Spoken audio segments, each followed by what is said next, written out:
நெய்வினயகலம் உங்கில் குடியமுதன் பொன்னங்கழற்கமலப் பொதிரண்டும் என்னுடைய சென்னிக்கனியாக தேற்றினேன் தென்புலத்தார்க்கு கடவுடையேன் யான் நயந்தரும் பேரின்பமெல்லாம் பரிதின்றி நன்னினர்பால் செயந்தருங்கீர்த்தி ராமானுஜமுனி தாளினமேல் உயர்ந்த குணத்து திருவரங்கத் தமுதோங்கும் அன்பாழியம்பும் கலித்துறை அந்தாதி ஓதைசி நெஞ்சமே இனியன் குறை நமக்கு எம்பெருமானார் திருநாமத்தால் முனிதந்த நூற்றிட்டு சாவித்திரி என்னன் முன்பொருளை கலிதந்த செஞ்சொல் கலித்துறை அந்தாதி பாடித்தந்தான் புனிதன் திருவரங்கத்தமுதாகிய புண்ணியனே சொல்லிந்தொகை கொண்டு உனதடி போதுக்கு தொண்டு செய்யும் நல் அன்பரேத்தும் நாமமெல்லாம் எந்தன்னாவினுள்ளே அல்லம்பகலம் அமரம்படி நல்கு அருசமயம் வெல்லும் பரமராமானுஜா இது என் விண்ணப்பமே அடையார் கமலங்கள் கேள்வன் கையாடி என்னும் படையோடு நாந்தகமும் படர்தண்டம் ஒன் சார்ந்தவெல்லும் புடையார் புரிசங்கமும் இந்த பூதலம் காப்பதற்கென்று இடையே ராமானுஜ முனியாயின இந்நிலத்தில். இந்த பாசுரமானது ராமானுஜ நூற்றந்தாதிலே 33வது பாசுரம். இந்த பாசுரம் இதற்கு முன்னாடி இருக்கக்கூடிய பாசுரம் இருக்கு இல்லையா, பொருந்திய தேசம் பொறையும் திரளும் புகழும் நல்ல திருந்திய ஞானமும் செல்வமும் சேரும். அந்த பாசுரத்திலே ஏதோ ஒரு சந்தேகம் இருந்தது. அந்த சந்தேகத்தை நிவர்த்தி பண்ணுவதற்காக அனுகிரகிக்கப்பட்ட பாசுரம்தான் இந்த 33ஆம் பாசுரம், அடையார் கமல தளர்மகள் கேள்வன். இந்த பாசுரத்திலே பஞ்சாயுதங்களில் ஆவேச அவதாரமாக சுவாமி ராமானுஜனை சொல்லப்படுகிறது. அப்படியானால் அவர் ஆதிசேஷ அவதாரம் இல்லையான்னா ஆதிசேஷ அவதாரமும் உண்டு, பஞ்சாயுதங்கள் ஆவேச அவதாரமும் உண்டு. ரெண்டுமே என்னமா சுவாமி இருக்கும் இருக்கும் இந்த மாதிரி. இது மட்டும் இல்லை, அதுக்கு மேக் பண்ணி எக்ஸாம்பிள் சொல்றேன். ரெண்டுமே இருக்குமான இருக்கும். அந்த மாதிரி உண்டான உண்டு, நிறைய விஷயங்கள் இருக்கு. ஆழ்வார் விஷயம் உண்டு, அதே போல மற்ற விஷயத்திலே உண்டு. ரெண்டுமே உண்டு. என் மேற்கொண்டு பார்க்கணும். இதிலே கடந்த காலக்ஷேபத்திலே நாம் மணவாளமாவுடைய அவதாரிகை பார்க்க முற்பட்டோம். நாழியாயிரத்தின்னு விட்டோம். ஆச்சரியமான அவதாரிகை, அந்த அவதாரி பாத்திரம் அஸ்தபூஷண அத்தியாயத்தில் சொல்லுகிறபடியே மனஸ்தத்துவாதிகளுக்கு அபிமானியாயிருக்கிற திருவாழ் முதலான திவ்யாயுடைய பிரசாதத்தாலே இந்திரிய ஜெயாதிகள் உண்டாக வேண்டியிருக்க எம்பெருமானார் ஆசிரியக்கவே இவையெல்லாம் உண்டாகிறது என்கொண்டு என்ன, அந்த ஸ்ரீ பஞ்சாயுத லோகரட்சணார்த்தமாக எம்பெருமான் பக்கலே ஆயின என்கிறார். அதவா அவையெல்லாம் லோகலட்சணார்த்தமாக எம்பெருமானாராய் வந்து திரு அவதரித்தன என்னுமாம் அஷ்டமா தெரிவிக்கிறார். அதாவது கடந்த காலத்துல சொன்னேன், சங்கத்தின்னு இருக்கு. சங்கத்தினா இந்த பாட்டுக்கு அப்புறம் இந்த பாட்டு வரணும், இந்த பாசனத்துக்கு இந்த பாசனம் வரணும்னா ஏன் வரணும்னு சொல்லணும், அது சொல்லித்தான். அப்ப அந்த ஏன் வரணுன்றது இந்த பாட்டுக்கும் இந்த பாட்டுக்கும் என்னென்ன நிலை ஏற்பட்டிருக்கு சொன்னா அது அசிமா நம்முடைய பூர்வாச்சாரம் தெரிவிப்பார். அதைத்தான் தெரிவிப்பார். ஏன்னா இவ வாழ்ந்த காலம் பேரு, திருவரங்கத்தமர் வாழ்ந்த காலம் வேறு, மணவாள மாமணிகளோ அல்லது பிரலோகம் ஜீயரோ வாழ்ந்த காலமே வேறு. கிட்டத்தட்ட 350 வருஷத்துக்கு மேல மணவாளனுடைய காலம். அதன் பிறகு ஒரு 100 வருஷம், அப்புறம் 450 வருஷத்துக்கு மேல பிரலோகஞ்சேருடைய காலம்.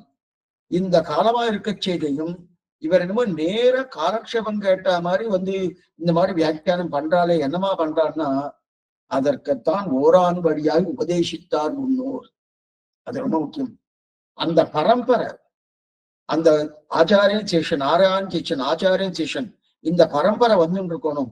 அந்த பரம்பரை வந்துருந்தாலே எந்த விதமான அர்த்தங்களும் விடுபடாது. அதைத்தான் நம்ம அடிக்கடி சொல்லிருப்பேன். காலக்ஷேபம் கேட்கணும். அதுவும் பூர்வாச்சாரிய சீசிக்தியோடு, அதுவும் நம்முடைய ஸ்ரீ வைஷ்ணவ சம்பிரதாயத்தை அதிகாரிகளால சொல்லப்பட்ட காலக்ஷேபம் கேட்கணும். ஏன்னா அவ என்ன பண்ணுவான்னா தன்னெஞ்சில் தோத்தினது சொல்ல மாட்டான். அங்க பெரியவாச்சாரம் எழுதின பண்ணியிருக்காரோ, நம்பில்ல என்ன பண்ணியிருக்காரோ, பூர்வாச்சாரம் என்ன காட்டியிருக்காரோ, மேலையார் செய்வனகள், அந்த மேலையார் செய்வனகள் தவிர மற்றொன்று இவர்கள் அறிய மாட்டார்கள். அதுதான் ரொம்ப பிரதானமாக இருக்கக்கூடிய ஸ்ரீ வைஷ்ணவ சம்பிரதாயம். இத்தனை வருஷங்களாக இத்தனை விதிக அந்த அர்த்தங்கள் மாறுபடாம அப்படியே வருதுன்னா என்ன காரணம்? முன்னோர் மொழிந்த முறை தப்பாமல் கேட்பது. அந்த கேட்கக்கூடிய தன்மை இருந்தாலே எதுவுமே விட்டு போகாது.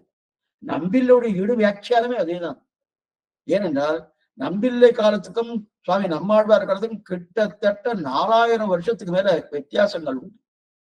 அப்ப அத்தனை வருஷம் என்னவோ சுவாமி நம்மாழ்வாரை நேரடியா சேவித்தா போல அவருடைய அசைவுகள் முதற்கொண்டு, அவருடைய சிந்தனைகள் முதற்கொண்டு, அவருடைய எண்ணங்கள் முதற்கொண்டு எல்லாத்தையும் தெல்ல தெளிவா காட்டுறாரு. என்னமா சுவாமி காட்ட முடியும்னா ஓரான் வழி சம்பிரதாயம்.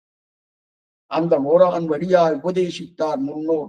அதன் தெரியல, அது பெரிய நம்முடைய சம்பிரதாயத்துக்கு பிளஸ் பாயிண்ட். இப்ப இருக்கணும். இப்ப இதுல என்ன தெரிவிக்கிறார்னா, இவர்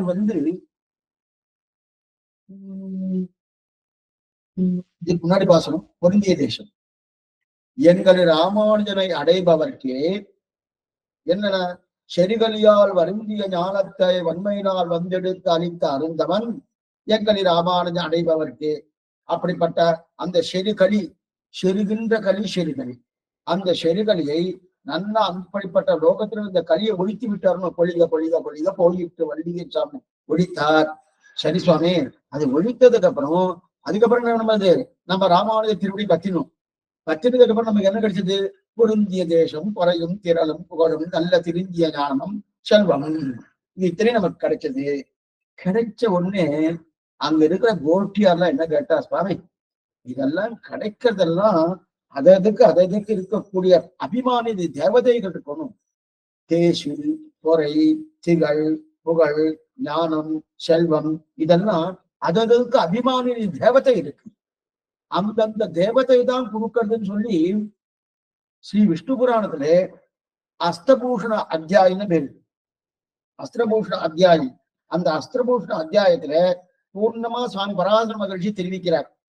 அப்படி இருக்க செய்து இப்ப சுவாமி ராமானுஜருடைய திருவடியை பத்தினா பொருந்திய தேசம் குறையும் திரளும் புகழும் நல்ல திருந்திய ஞானமும் வந்து சேரும்னு சொல்றேலே, அது என்னமா சேரும்? அதான் அது என்னமா சேரும் அப்படின்னு தெரிவிக்கிறார். ஆச்சரியமா தெரிவிக்கிறார் அப்படின்னா அதைத்தான் நம்ம கடந்த காலத்துல பார்த்தோம். அப்ப என்ன தெரிவிக்கிறேன்னா, இது ரொம்ப முக்கியமான விஷயம். ஏன்னா இந்த அஸ்திரபூஷ அத்தியாயம் என்றது நம்முடைய சம்பிரதாயத்துல ரொம்ப முக்கியம். அதுவும் இந்த அஸ்திரபூஷ அத்தியாயம் என்றது, அதாவது முதல் அம்சம் முதல் அத்தியாயத்திலே முதல் அம்சத்திலே கடைசி அத்தியாயத்திலே இருக்கக்கூடிய ஆச்சரியமா அந்த அத்தியாயத்துக்கே இருக்கக்கூடிய பேரே அஸ்திரபூஷண அத்தியாயம்னு பேர். சரி, இப்ப இதுல ரெண்டு நம்ம பார்க்கணும். அதிருஷ்டாதா அதிருஷ்டேயம்னு ரெண்டு கடந்த காலத்துல பார்த்தோம். அதிருஷ்டாதா அதிருஷ்டேயம்னு பேரு. அதிருஷ்டாதா அதிருஷ்டேயம்னா என்னது? புரிய கஷ்டம். அதாவது இந்த சில மதங்கள்லாம் பகவானுக்கு ரூபம் இல்லை, பகவான் அரூபமா இருக்கார் அப்படின்னு சொல்லக்கூடிய விஷயத்தை பராசர மகரிஷி தன்னுடைய விஷ்ணு புராணத்திலே மைத்ரேயர், தன்னுடைய சிஷ்யர் மைத்ரேயர், அந்த மைத்ரேயை உட்கார வைத்துக் கொண்டு பகவானுக்கு எத்தனை ரூபங்கள் உண்டு, எத்தனை சஸ்திரங்கள் உண்டு, எத்தனை ஆயுதங்கள் உண்டு, எத்தனை ஆபரணங்கள் உண்டு, இது இத்தனை தெரிவிக்கிறார். மைத்ரேயருக்கு பராசர மகரிஷி பகவானுக்கு இருக்கக்கூடிய ஆயுதங்கள் எத்தனை, ரூபம் எத்தனை, அதே போல இருக்கக்கூடிய ஆபரணங்கள் எத்தனை, அதே போல சஸ்திரங்கள் எத்தனை, இது இத்தனை சொல்றாரு. இதுக்கு விஷ்ணு சித்தியம்னு ஒரு வியாக்கியானம் என்னுடைய சம்பிரதாயத்தில் உண்டு. எங்களாழ்வான் பேர். எங்களாழ்வான் திருவரங்கத்தை பக்கத்தில் இருக்கக்கூடிய அங்க திவ்ய தேசத்துல எங்களாழ்வானுடைய அவதார ஸ்தலம் அது. அந்த எங்களாழ்வா அவதாரத்துல எங்களாழ்வான்னு சுவாமி எம்பெருமானார் தான் அவருக்கு விஷ்ணு சித்தின்னு பேரு. ஆனா அவரை அனுகிரகித்ததான் இந்த விசிஷ்டாத்வைத பரமா விஷ்ணு புராணத்துக்கு ஆச்சரியமான வியாக்கியானம் அனுகிரகித்திருக்கார். ஏன்னா பகவான் சாத்தின் இருக்கானும் ஒவ்வொரு அஸ்திரங்கள் என்ன, ஆயுதங்கள் என்ன, திருவாபரணங்கள் என்ன, இதுக்கெல்லாம் ஒவ்வொன்றுக்கும் ஒவ்வொரு தத்துவம் உண்டு. என்ன சொன்னா, இந்த லோகத்துல இருக்கணும் என்னென்ன வஸ்துக்கள் இந்த லோகத்துல உண்டோ ஒவ்வொரு வஸ்துக்களும் அதற்கு அபிமானி தேவதையா இருக்கக்கூடிய இருக்கணும். அதற்கெல்லாம் காரணம் யாருன்னா பகவான். காரணம் யாருன்னா பகவான். இது அஸ்திரபூஷண அத்தியாயத்திலே சொன்னபடி மனசு முதலான தத்துவங்களுக்கு அபிமானியான, அதாவது அதிஷ்டாதா, இப்பதானே சொன்னேன், அதிஷ்டாதா யார் ஆவேசிக்கிறார்களோ அதுதான் அதிஷ்டாதா.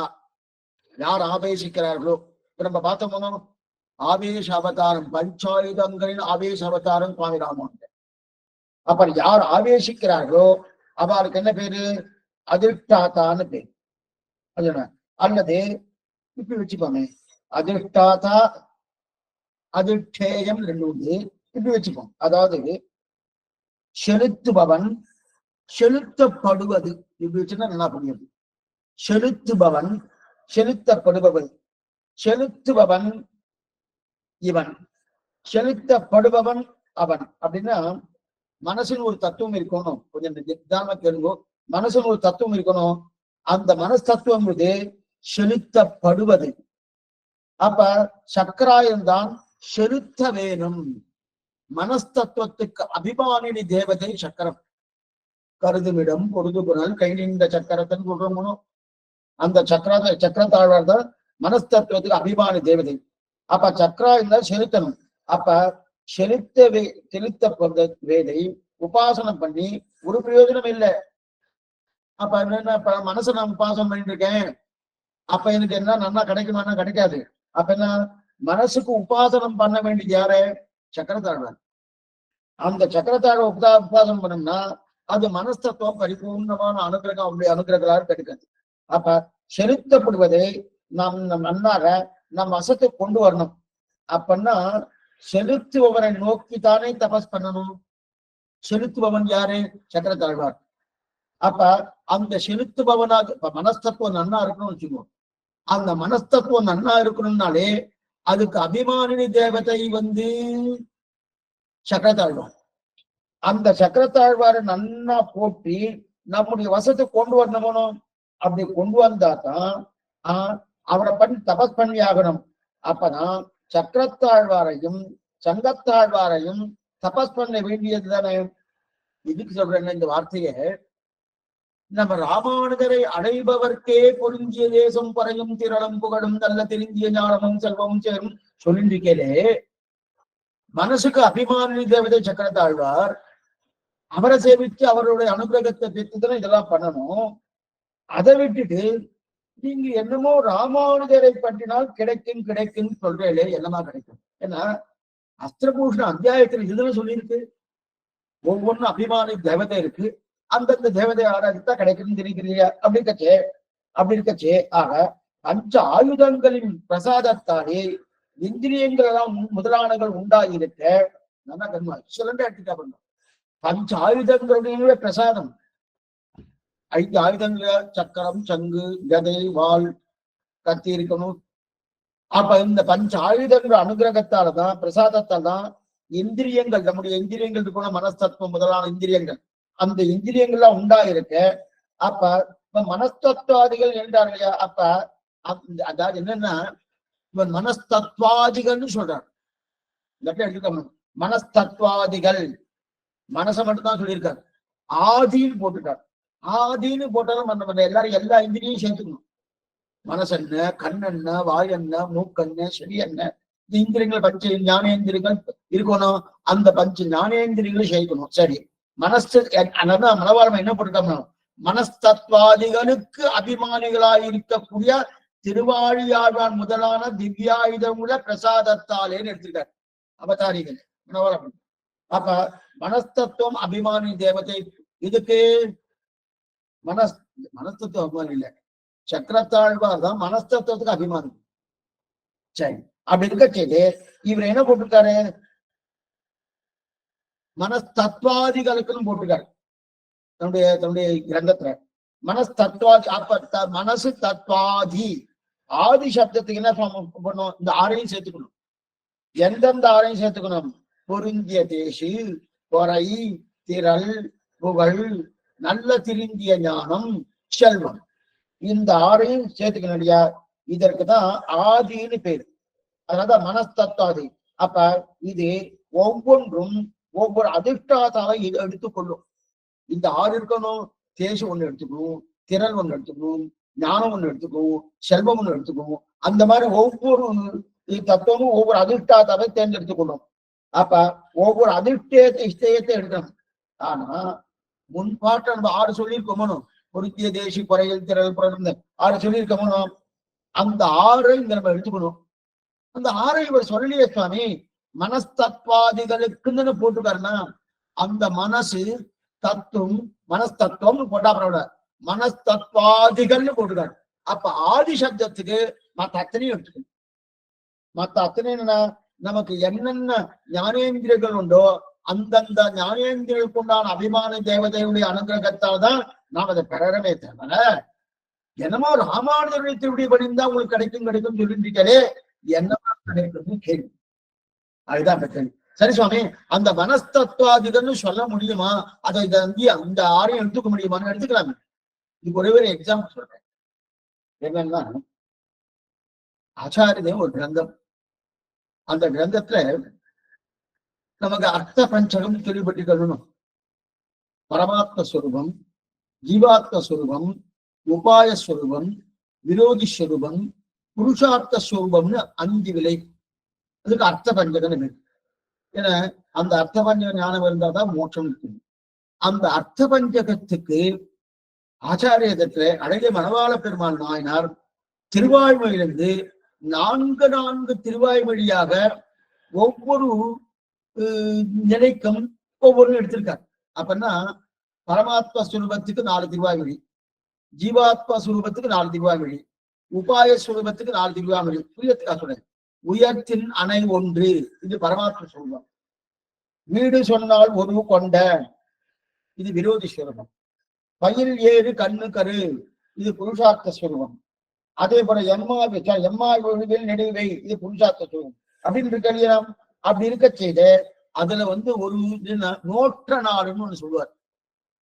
நோற்ற நாடு மீதி, அதாவது 5 ஸ்வரூபம், பரமாத்ம ஸ்வரூபம், ஜீவாத்ம ஸ்வரூபம், உபாய ஸ்வரூபம், விரோதி ஸ்வரூபம், புருஷார்த்த ஸ்வரூபம். அந்த இந்த 5க்கும் ஒவ்வொரு சுரூபத்துக்கும் 4 திருவாய்மொழியாக 20 திருவாய்மொழியைத்தான் பிரதானமா எடுத்துட்டு அழகிய பெருமாள் பெருமாள் நாயனார் ஆச்சாரிய தேயத்துல. அந்த 20 திருவாய்மொழியில சொல்லப்பட்ட கருத்துதான் மிச்சம் இருக்கக்கூடிய 80 திருவாய்மொழி சொன்னார்னு அங்க வியாக்கியாதா மணவாழ்மொழி அனுகிரகிக்கிறார் இருக்கட்டும். ஆனா இப்ப அடைய சொல்ல வந்தது என்னன்னா, அங்க ஒவ்வொன்றுக்கும் 4 திருவாய்மொழி பேரை சொல்றார். உயர்த்தினை அணை ஒன்றே, வீடு சொன்னால் ஒரு கொண்ட, பையில் ஏறு கண் கரு, எம்மா ஒழிவில் நெடுவை. இப்ப 4 வந்துட்டு 4க்கு 4 வந்து 16 வந்துட்டு இன்னொரு 4 வரணுமோ, இன்னொரு 4க்கு பதிலா என்னன்னா நோற்ற நாளுன்ட்டார். அப்ப நோற்ற நாளுன்னா என்ன சுவாமி? அப்ப நோற்ற நாளுன்னா நோற்ற நோன்பிலே 4ஆ பிரிச்சுக்கணுமா? கிடையாது. நோற்ற நோன்பிலே 5ஆம் பத்தி 7ஆம் திருவாள், நோற்ற நோன்பிலே 6ஆவது மானே நோக்கு நெல்லி பிறந்த வாரம் வளர்ந்த வாரம். அதனாலதான் இந்த 4 வரிசையா இருக்கு இல்லையா, அந்த வரிசையா இருக்கிறபடியாலே நோற்ற நாள்னு சொன்னாரோ. அப்ப என்ன தெரியுது? அதுதான் அங்க என்ன பார்த்தோம்? அங்க நம்ம பார்த்தது என்ன? ஆதிகள், மனஸ்தத்வாதிகள் வரும்.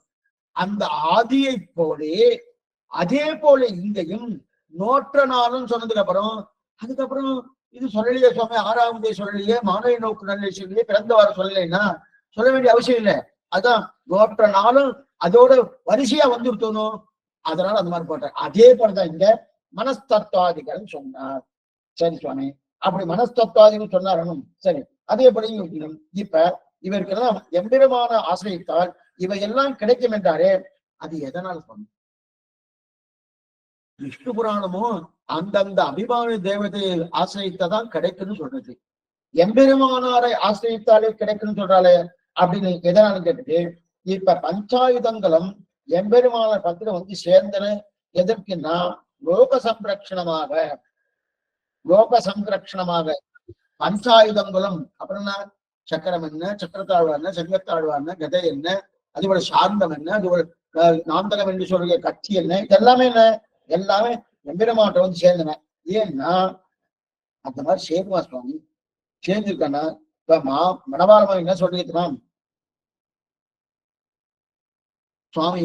எம்பெருமானார் பஞ்சாயுதத்தின் அவதாரம் இல்லைன்னு சொல்லல. அப்ப ஆதிசேஷம் அவதாரமா? அப்ப அதையும் சொல்றாரா? அதையும் சொல்றாரு. அப்ப பஞ்சாயத்து அவதாரம் இல்லைன்னு சொல்ல, ஆதிசேஷனுடைய அவதாரம் மட்டும்தான் எம்பெருமானார், பஞ்சாயுதத்தின் அவதாரம் இல்லை என்கிற நிலை மணவாளமான் சொல்லவே இல்லை. அப்ப என்ன வருது? பஞ்சாயுதம் உண்டு.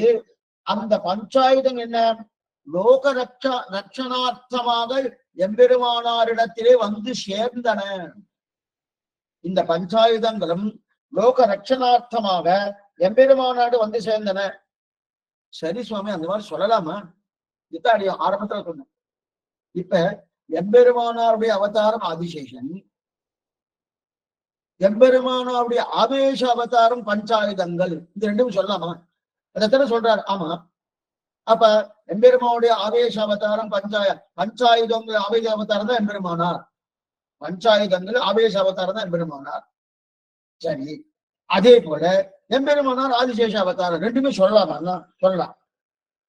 புரியத்துக்காக சொல்றேன். இப்ப இந்த மாதிரி ஒரு விஷயத்தை சொன்னா நல்லா புரிஞ்சிடலாம். இப்ப நம்மாழ்வார் அவதாரம் பண்ணார்.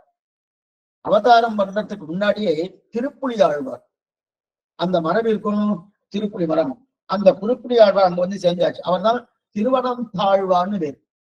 அந்த ஆதிசேஷனு அங்க திருப்புலி ஆழ்வாராக அவதாரம் பண்ணார். அதற்கு மேற்கொண்டு நம்மாழ்வார் அவதாரத்துக்கு முன்பே, நம்மாழ்வார் அவதாரத்துக்கு முன்பே திருப்புலி ஆழ்வார் அவதாரம் பண்ணார். ஆதிசேஷனுடைய அவதாரம் தான் திருப்புலி ஆழ்வார். அதற்கு மேற்கொண்டு மதுரகவி ஆழ்வார் நம்மாழ்வார் அவதாரத்துக்கு முன்பே அவர் அவதாரம் பண்ணிட்டார்.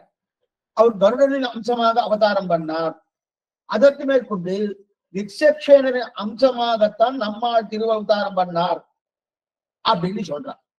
விக்ஷேனரின் அவதாரமாகத்தான் நம்மாழ்வார் திருவவதாரம் பண்ணார்னு சொல்றா. உடனே நமக்கு சந்தேகம் வரும். இல்லையே சுவாமி, நீங்க வேற ஏதோ கதையெல்லாம் சொல்லிட்டு இருக்கீங்க. அதாவது இங்க நம்முடைய குரு பரம்பரை பிரபாவத்துல சொல்லியிருக்காளே, காரிவாரனும் உடையனங்க நாச்சியாரும் திருத்தகப்பனார் திருத்தாயாருக்கு நம்மாழ்வார், இவா ரெண்டு பேருக்கும் ரொம்ப நாளா சந்தான பாக்கியம் இல்லை. சந்தான பாக்கியம் இல்லாதபடியாக அங்கிருந்து நேர திருக்குறுங்குடி சென்று அங்க நம்பி எம்பெருமானை பிரார்த்திக்கிறார். பிரார்த்தித்தவனே என்ன வேணும்னு அவ கேட்கிறா. இல்ல, எங்களுக்கு வந்து சந்தான பிராப்தி கிடையாது, எங்களுக்கு சந்தானம் வேணும், குழந்தை பாக்கியம் வேணும்னு கேட்கிறா. குழந்தை பாக்கியம் வேணும்னா யாரை போல குழந்தை வேணும்னு கேட்கிறா. பகவான் கேட்கிறார். நம்பி எம்பெருமான் கேட்ட உடனே அப்ப இவா ரெண்டு பேரும் என்ன சொல்ற, உடையனங்க நாச்சியாரம் அதே போல இருக்கக்கூடிய அந்த காரிமார மகாராஜாவும் என்ன கேட்கிறேன்னா, ஒண்ணுமில்லை, தேவரீர் போல வந்தா ரொம்ப நல்லா இருக்குமே, தேவரீர் போல ரொம்ப நல்லா இருக்குமே அப்படின்னு சொன்னா. உடனே பெருமாள் என்ன சொன்னார், என்னை போல யாரும் கிடையாது, நாமே வந்து அவதாரம் பண்ணுகிறோம் அப்படின்னு சொல்லியாச்சு. அப்படிதான் குரு பரம்பரையில பார்த்துருக்கோம். இப்ப நீங்க என்ன சொல்றீங்க, சேன முதலியாருடைய அம்சமாக நம்மாழ்வார் அவதாரம் சொல்றீங்க. அதே நேரத்தில் திருக்குறுணி எம்பெருமானே நம்மாழ்வாராக அவதாரம் பண்ணார் நீங்க சொல்றீங்க. இந்த ரெண்டுல எது சுவாமி உண்மை அப்படின்னு? ரெண்டுமே உண்மை. அதே போலதான் எம்பெருமானார் ஆதிசேஷ அவதாரமா, எம்பெருமானார் அந்த பஞ்சாயுதங்கள் ஆவேச அவதாரமான, ரெண்டுமே உண்மை. அது என்னமா சுவாமி ரெண்டும் ஒன்னா வரும்? அது என்னமா ரெண்டும் ஒன்னா வரும்? நல்ல பாருங்க. இப்ப அங்க திருக்குறள் எம்பெருமான் தான் நம்மாழ்வாராக அவதாரம் பண்ணாருன்னு தெரியுது. சரி சுவாமி, ரெண்டுமே உண்மை. விஸ்வக்சேனர் ஆவேச அவதாரம் என்பதும் உண்மை. அந்த எம்பெருமானே நம்பி எம்பெருமானே நம்மாழ்வார அவதாரம் பண்ணாலும் உண்மை. ஏன்னு ஒருத்தரிடத்திலே ரெண்டு அபிப்பிராயம் இருப்பதுல ஒன்றும் தவறு கிடையாது. ரெண்டு அபிப்பிராயம் தாராளமா இருக்கலாமே, தவறு கிடையாது. அதே போலதான் இந்த இடத்துலயும் நல்ல பாருங்க. இந்த இடத்துல என்ன பண்ணிருக்காரு, ஆதிசேஷனுடைய அவதாரம் எம்பெருமானார் என்பது உண்மை, பஞ்சாயுதங்களின் ஆவேச அவதாரம் என்பதும் உண்மை. இது ரெண்டுமே உண்மை. என்ன புரியத்துக்கா ஒண்ணுன்னு சொல்லிட்டு சேர்த்து சொல்லிடுறேன். திருவல்லிக்கேணி பார்சாதி எம்பெருமான் தான் எம்பெருமானாராக அவதாரம் பண்ணான்னு சொல்றோம். இது மூணாவது மீன் சேர்த்து சொல்றோம். அது உண்மையா பொய்யா? உண்மை. அது உண்மையாக இருக்கிறபடியால் தான் இன்னைக்கும் திருவல்லிக்கேணிக்கு எம்பெருமானார் உற்சவத்தை பார்சாதி அழ மாட்டார். மற்ற எல்லா ஆழ்வார் ஆச்சார உற்சவத்துக்கு அவரை வந்து நடத்தி கொடுக்கிறார்.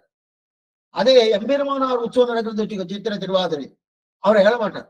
என்ன சுவாமின்னா, நானே அவராச்சே, அப்ப அப்படி வரைச்சு அதுவும் உண்மைதான். ஆதிசேஷ அவதாரம் உண்மை. திருவல்லிக்கேணி பாசாதி எம்பெருமான் தான் எம்பெருமானாராக அவதாரம் பண்ணார் என்பது உண்மை. பஞ்சாயுதங்கள் ஆவேச அவதாரம் என்பது உண்மை. இது எந்த விதமான மாற்று கருத்து கிடையாது. ஒருத்தருக்கு எத்தனையோ நிலைகள் இருக்கலாம், அந்தந்த நிலைகள் தவிர வந்துட்டு கிடையாது. அதைத்தான் இங்க தெரிவிக்கிறார். ஆக நம்ம என்ன நினைச்சுட்டு இருக்கோம், அப்ப விஸ்வக்ஷனாக ஆவேச அவதாரம். ஆமா, இதுன்னா அவரே இங்க வந்தார்னு சொல்லல, அவரே இங்க வந்தார்னு சொல்லல. அவருடைய ஆவேச அவதாரம். பலராமன் என்ன ஆவேச அவதாரம்? பலராமன் ஆவேச அவதாரம், சாக்ஷாத் அவதாரம் கிடையாது. இதுக்கு முக்கிய அவதாரம் கௌரவம் வேற. நம்ம நம்ம முன்னாடி பார்த்தோம், முன்னாடி நம்ம பார்த்திருக்கோம், மேலையும் பார்க்க போறோம். என்ன மேல எங்கன்னா 52ஆம் வாசனம், கோக்குல மன்னரை மூவழுகால் ஒரு கூர்மழுவால் போக்கிய தேவனை போற்றும் புனிதன், அங்க வச்சு நம்ம பார்க்க போறோம். இதுன்னு சொல்ல வந்தோம்னா அதே போல இங்கேயும் தான் பகவான் ஆவேச அவதாரம். அதாவது சுவாமி ராமானுஜர் ஆவேச அவதாரம் என்பது பஞ்சாயுதங்கள் ஆவேச அவதாரம், சாட்சாத் ஆதிசேஷுடைய அவதாரம் என்பது உண்மை அப்படின்னு தெரிவிக்கிறார். இப்ப மணவாளன் மதபதார்த்தம் ஆசிரியன் அடையார் கமல தளர்மகள் கேள்வன். அடையார் கமல தளர்மகள் கேள்வி இலைகள் நெருக்கத்தை உடையதான, அதாவது நன்றாக இவையெல்லாம் நெருங்கி இருக்கின்ற தாமரை பூ. ஒரு குளம் இருக்குன்னா அன்னைக்கெல்லாம் நிறைய, அந்த காலத்துல நிறைய குளத்துல தாமரை இலை நிறைய இருக்கும். அந்த இலை இருக்கணும், அது நெருக்கமா இருக்குமா. குளத்துல ஜலம் இருக்கு நமக்கு கண்ணுக்கு தெரியாது. அங்க ஒரு நாளத்துல இருந்து ஒரு எப்படி தாமரை புஷ்ப பேர் வந்துட்டு இருக்குமானோ, அதுல அவதரித்தவள் தான் பிராட்டி. அப்ப இலைகள் அதான் அடையார் கமலத்து அலர்மகள் கேள்வன், இலைகள் நெருக்கமாக உடையதான, நன்றாக நெருங்கி இருக்கக்கூடிய அந்த நிலையிலே கீழே ஒரு தளத்திலிருந்து தாமரைப்பு வளர்த்தணும், அதில் அவதரித்ததான் பிராட்டி. அவளுக்கு யாருக்கு? பகவானுக்கு கேள்வன், ஸ்ரீவல்லவன். அடையார் கமலத்து அலர்மகள் கேள்வன். அதுக்கப்புறம் கையாழி எண்ணம் படையோடு நாம் தகவம் கடற்தண்டம். அவன் கையில் தான் எப்போதும் சக்கராதேவி இருக்கணும். சக்கராதேவி இல்லாத இருக்கிறதே கிடையாது. இந்த வம்பு ஒரு தடவை திருவேங்கடமுடையான் பண்ணிட்டார், ரொம்ப சிரமப்பட்டார். யாரோ யாரோ யாரோன்னு ரொம்ப பெரிய சிரமப்பட்டு கடைசியில எம்பெருமானார் தான் அப்பனுக்கு சங்காலி அரித்தருளும் பெருமாள்னு பிடித்தார். இதுக்கு சொல்ல வந்தீங்க. அப்ப எப்பவுமே ஒரு சக்கராத்தை கையில் பிடிச்சிட்டு இருக்கார். இப்ப விஷ்ணு புராண ஸ்லோகத்தை உதாகரிக்கிற ஆச்சரியமான ஸ்லோகம். அதாவது பகவானை கையில் இருக்கும் திருவாடியானது வாயுவை விட வேகமானது. வாயுனா காத்து, காத்தை விட வேகமானது. அதான் இப்ப கேள்வி கேட்கிறார், மைத்திரையை கேட்கிறார் பராசர மகரிஷி பார்த்து. எல்லாமே விஷ்ணு புராணம். பராசர மகரிஷி கேட்கிறார், எப்படி பகவான் அஸ்திரங்களையும் பூஷணங்களையும் தரிக்கிறானோ அதை அடியனுக்கு தேவரீர் எடுத்து சொல்ல வேணும்னு பிரார்த்திக்கிறார். பகவான் அஸ்திரத்தை தரிக்கிறான், பூஷணங்களை தரிக்கிறான், என்னமா தரிக்கிறான், எப்படி தரிக்கிறான்னு அடியனுக்கு தேவரை பிரார்த்திக்க வேணும்னு, அனுகிரகிக்க வேணும்னு பராசர மகரிஷியை பார்த்து மைத்திரையை பிரார்த்திக்கிறார்.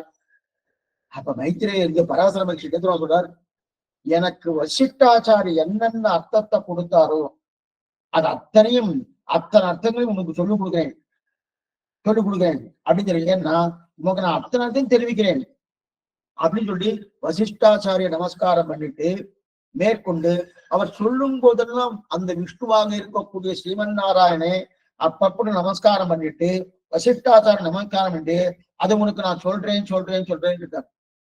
சொல்றேன்னு முதல்ல ஆரம்பத்துல மட்டுமல்ல, முடிவுல மட்டுமல்ல, நடுவுல எங்கெங்கெல்லாம் வாய்ப்பு கிடைக்கிறதோ, இது போல எங்கெங்கெல்லாம் வாய்ப்பு கிடைச்சா பெரியாழ்வார் திருப்பல்லாண்டு பல்லாண்டு சப்தத்தை சேர்க்கிறாரோ, அதே போல இந்த பராசர மகரிஷி அந்த விஷ்ணுவையும் அதே போல இருக்க வசிஷ்டாச்சாரம் எப்பப்பெல்லாம் சேமிக்க முடியுமா அங்கெல்லாம் சேமிச்சு சொல்றேன் அப்படின்னு சொல்றாரு. ஏன் சுவாமி நிவாசனம், என்னால் இது சொல்ல முடியாது, பகவத் பிரபாவை என்னால் சொல்ல முடியாது. அந்த வசிஷ்டாச்சாருடைய அனுகிரகம் என்ன, விஷ்ணுவுடைய பரிபூர்ண அனுகிரகம் என்ன, அது இல்லாம போனா இந்த அர்த்தத்தை என்னால் சொல்ல முடியாது. ஆகையால் ஒவ்வொரு இடத்திலும் ஒவ்வொரு இடையில என்னென்ன 2 ஸ்லோகம் 3 ஸ்லோகம் போன உடனே மறுபடியும் விஷ்ணுவை சேவிக்கிறேன், வசிஷ்டாச்சார சேவிக்கிறேன் அப்படி வந்துட்டு வரும். அப்படிப்பட்ட பெரியோர்களை வணங்கி கொண்டுதான் மேற்கொண்டு பராசர மகரிஷி மைத்ரேயருக்கு உபதேசம் பண்றார். உபதேசம் பண்றது ஆத்மாக்கள் அத்தனையும் ஒண்ணு சொல்ல வருவோம், ஆத்மாக்கள் அத்தனைக்கும் பகவான் கௌஸ்துவமணியாலே தரிக்கிறார். கௌஸ்துவ ஸ்வஸ்தி தீபம் மலயதி சசிலிப்தம் மாலதி தாமதல்பம் சுமனிதர விதானம் கௌஸ்துவ ஸ்வஸ்தி தீபம் பராசர பட்டர் தெரிவிக்கிறார். இந்த கௌஸ்துவம் பெருமாள் சாத்திட்டு இருக்க, நம்பெருமாள் சாத்திட்டு காரணம், அந்த கௌஸ்துவம் சாத்திட்டு காரணம். அந்த கௌஸ்துவம் என்ன தெரியுமா? ஜீவாத்மாக்களுக்கு அத்தனை பேருக்கும் பிரதிநிதி அந்த கௌஸ்துவம் தான். ஜீவாத்மாக்கள் அத்தனை பேருக்கும் பிரதிநிதி அந்த கௌஸ்துவம் தான். அதுக்கப்புறம் இங்க ஒரு மறு இருக்கு இல்லையா, வலது மார்புல மறு, அதுக்கு ஸ்ரீவத்சம்னு பேரு. அந்த மறு எதுக்கு தெரியுமா பிரதிநிதி? மூல பிரகிருதி சூழ்ந்து அகழ்ந்து ஆழ்ந்து உயர்ந்த முடிவில் பெரும் பாழ்னு மூல பிரகிருதி இருக்கணும். அந்த மூல பிரகிருதிக்கு அதுதான் எது பிரதிநிதி? எது? இந்த மருதான். ஸ்ரீவத்ச சின்ன ஸ்லோக்கியம்னு புறத்தாழ்வார் ஸ்லோகம். அப்ப அந்த ஸ்ரீவத்சம் தான் அந்த மருவுக்கு, அதாவது மூல பிரகிருதி பிரதிநிதி. புத்திக்கு, நமக்கு புத்தி புத்தி இருக்கான்னு கேட்கறாங்க. புத்திக்கு அதிஷ்டான தேவதை, புத்திக்கு புத்தி இருக்கணும். புத்திக்கு அதிஷ்டான தேவதை தான் கதை. கதை இருக்கணும். புத்திக்கு அதிஷ்டான தேவதை தான் கதை. அதுக்கப்புறம் சாத்விக அகங்காரம், தாமச அகங்காரம், இதிலிருந்து சிலது பிறக்கிறது, அதிலிருந்து சிலது பிறக்கிறது.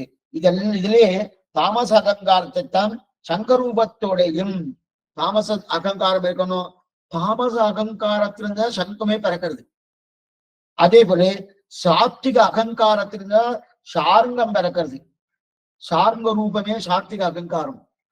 தாமச அகங்காரம் இதே சங்கத்தாழ்வார். சரி, அதே ஏ மைத்ரேயரே, உடலை இன்னும் சொல்றாரு, ஏ மைத்ரேயரே பகவான் வனமாலை தரிச்சுட்டு இருக்கணும். என்னென்ன சொல்ற பாருங்க, அடைய சுருப்பா சொல்லிட்டு வனமாலை தரித்து கொண்டு இருக்கிறாரனோ அந்த வனமாலை 5 ரூபத்தோடு இருக்கக்கூடிய வனமாலை, 5 ரூபத்தோடு இருக்கக்கூடிய வனமாலை. இதை இந்த வனமாலை இப்ப இந்த ராமஜோகம் கிடையாது. ஏன்னா கையாழி எண்ணம் படையோடு நாம் தகவம் படர்தண்டம் ஒன்சார்ந்த வெல்லம் படையார் புரிசங்கமும் அப்படின்னு பஞ்சாயுதம் வந்துட்டு, அந்த பஞ்சாயுதத்துக்குள்ளே வனமாலை இருக்குன்னா கிடையாது. ஆனா அந்த ஸ்லோகத்துல பராசர மகரிஷி சொன்னபடியால இதை சேர்த்து சொல்றேன். அப்ப அந்த வனமாலை இருக்கு இல்லையா, அந்த வனமாலை இல்லது 5 ரூபத்தோடு நினைக்கிறான். 5 ரூபம் என்ன? பஞ்சபூதங்கள், பஞ்ச தன்மாத்திரைகள். பஞ்சபூதங்கள் இது நிறைய பார்த்திருக்கோம். பிருத்திவி அப்பு தேஜஸ் வாயு ஆகாசம் பஞ்சபூதங்கள். பஞ்ச தன்மாத்திரன் என்ன? சப்தஸ்பரிச ரூபரச கந்தங்கள். சப்தஸ்பரிச ரூபரசம். இந்த 5 என்ன? அந்த 5 தான் இந்த 2 5, இந்த 5 அந்த 5 கலந்துதான் வைஜியந்தி வனமாலா. வைஜியந்தி வனமாலை தனிக்கிறாங்க. இந்த 5 5 இந்த 5 வனமாலை எந்த 5 சேர்ந்து இருக்கின்றால் என்ன சொல்லுவாங்க? என்னென்ன சேர்ந்திருக்கு வனமாலையில? முத்து என்ன, மாணிக்கம் என்ன, மரகதம் என்ன, நீளம் என்ன, வைரம் என்ன, இந்த 5 சேர்ந்துதான் வனமாலை இருக்குமா. பகவான் வனமாலை சாத்தின்னு இருக்காரனோ, அந்த வனமாலை சாத்தின்னு இருக்கிறதே இந்த 5 சேர்ந்து போயிருக்கான். இந்த 5க்கு பிரதிநிதி தான் வனமாலை. என்னது அந்தந்த 5க்கு? முத்து, மாணிக்கம், மரகதம், நீளம், அதே போல வைரம். இந்த 5க்கு பிரதிநிதி தான் வனமாலை அப்படின்னு இருக்கு. அதுக்கு மேல சார்ந்தம் இருக்கணும். அப்ப சார்ந்தம் இருக்கு. சார்ந்தம் தான் எப்படின்னு சொல்லிட்டோமே. அதாவது சாத்விக அகங்காரத்துக்கு சார்ந்தம் சொல்றோம். ஆனா சார்ந்தம் இருந்தா அப்புறம் அதுக்கு பானம் வேணுமோனோ, பானம் வேணுமோனோ. அந்த பானம்னா என்னன்னா மற்ற இந்திரியங்கள் அத்தனைக்கும் தானமாக தரிக்கிறான். நமக்கு மற்ற இந்திரியங்களா இருக்கு இல்லையா, அந்த தானங்கள் நிறைய இருக்கணும். ஒரு பானம் 2 பானம், ஒருவர் இருவர் மூவரன் என்று உருவகலந்து உள்ளந்தோறும் தித்திப்பான ஆழ்வார் பாசம். அப்ப நிறைய பானங்கள் இருக்கிற இது இத்தனைக்கும் இந்திரியங்கள் அத்தனைக்கும் பானமாக தரிக்கிறான். அடுத்து கத்தி வச்சுட்டு போகணும். உரையில கத்தி இருக்கணும். அந்த கத்தி உரையோடு சேர்ந்த கத்தி. கத்திக்கு ஒரு கவர் இருக்கணும், உரை இருக்கணும், உரையோடு சேர்ந்து கத்தி. கத்தின்னா ஞானத்துக்கு அதிர்ஷ்டாத்தா கத்தி. ஞானத்துக்கு நமக்கு நல்ல ஞானம் இருக்குன்னா ஞானத்துக்கு பகவான் ஒரு கத்தி தான் அது அதிர்ஷ்ட தேவத்தை, அதிர்ஷ்டாத்தா தான். அப்ப ஞானத்துக்கு அதிர்ஷ்டாத்தா கத்தி என்பது ஞானத்துக்கு அதிர்ஷ்டாத்தா. சரி சுவாமி, உரை இருக்கு.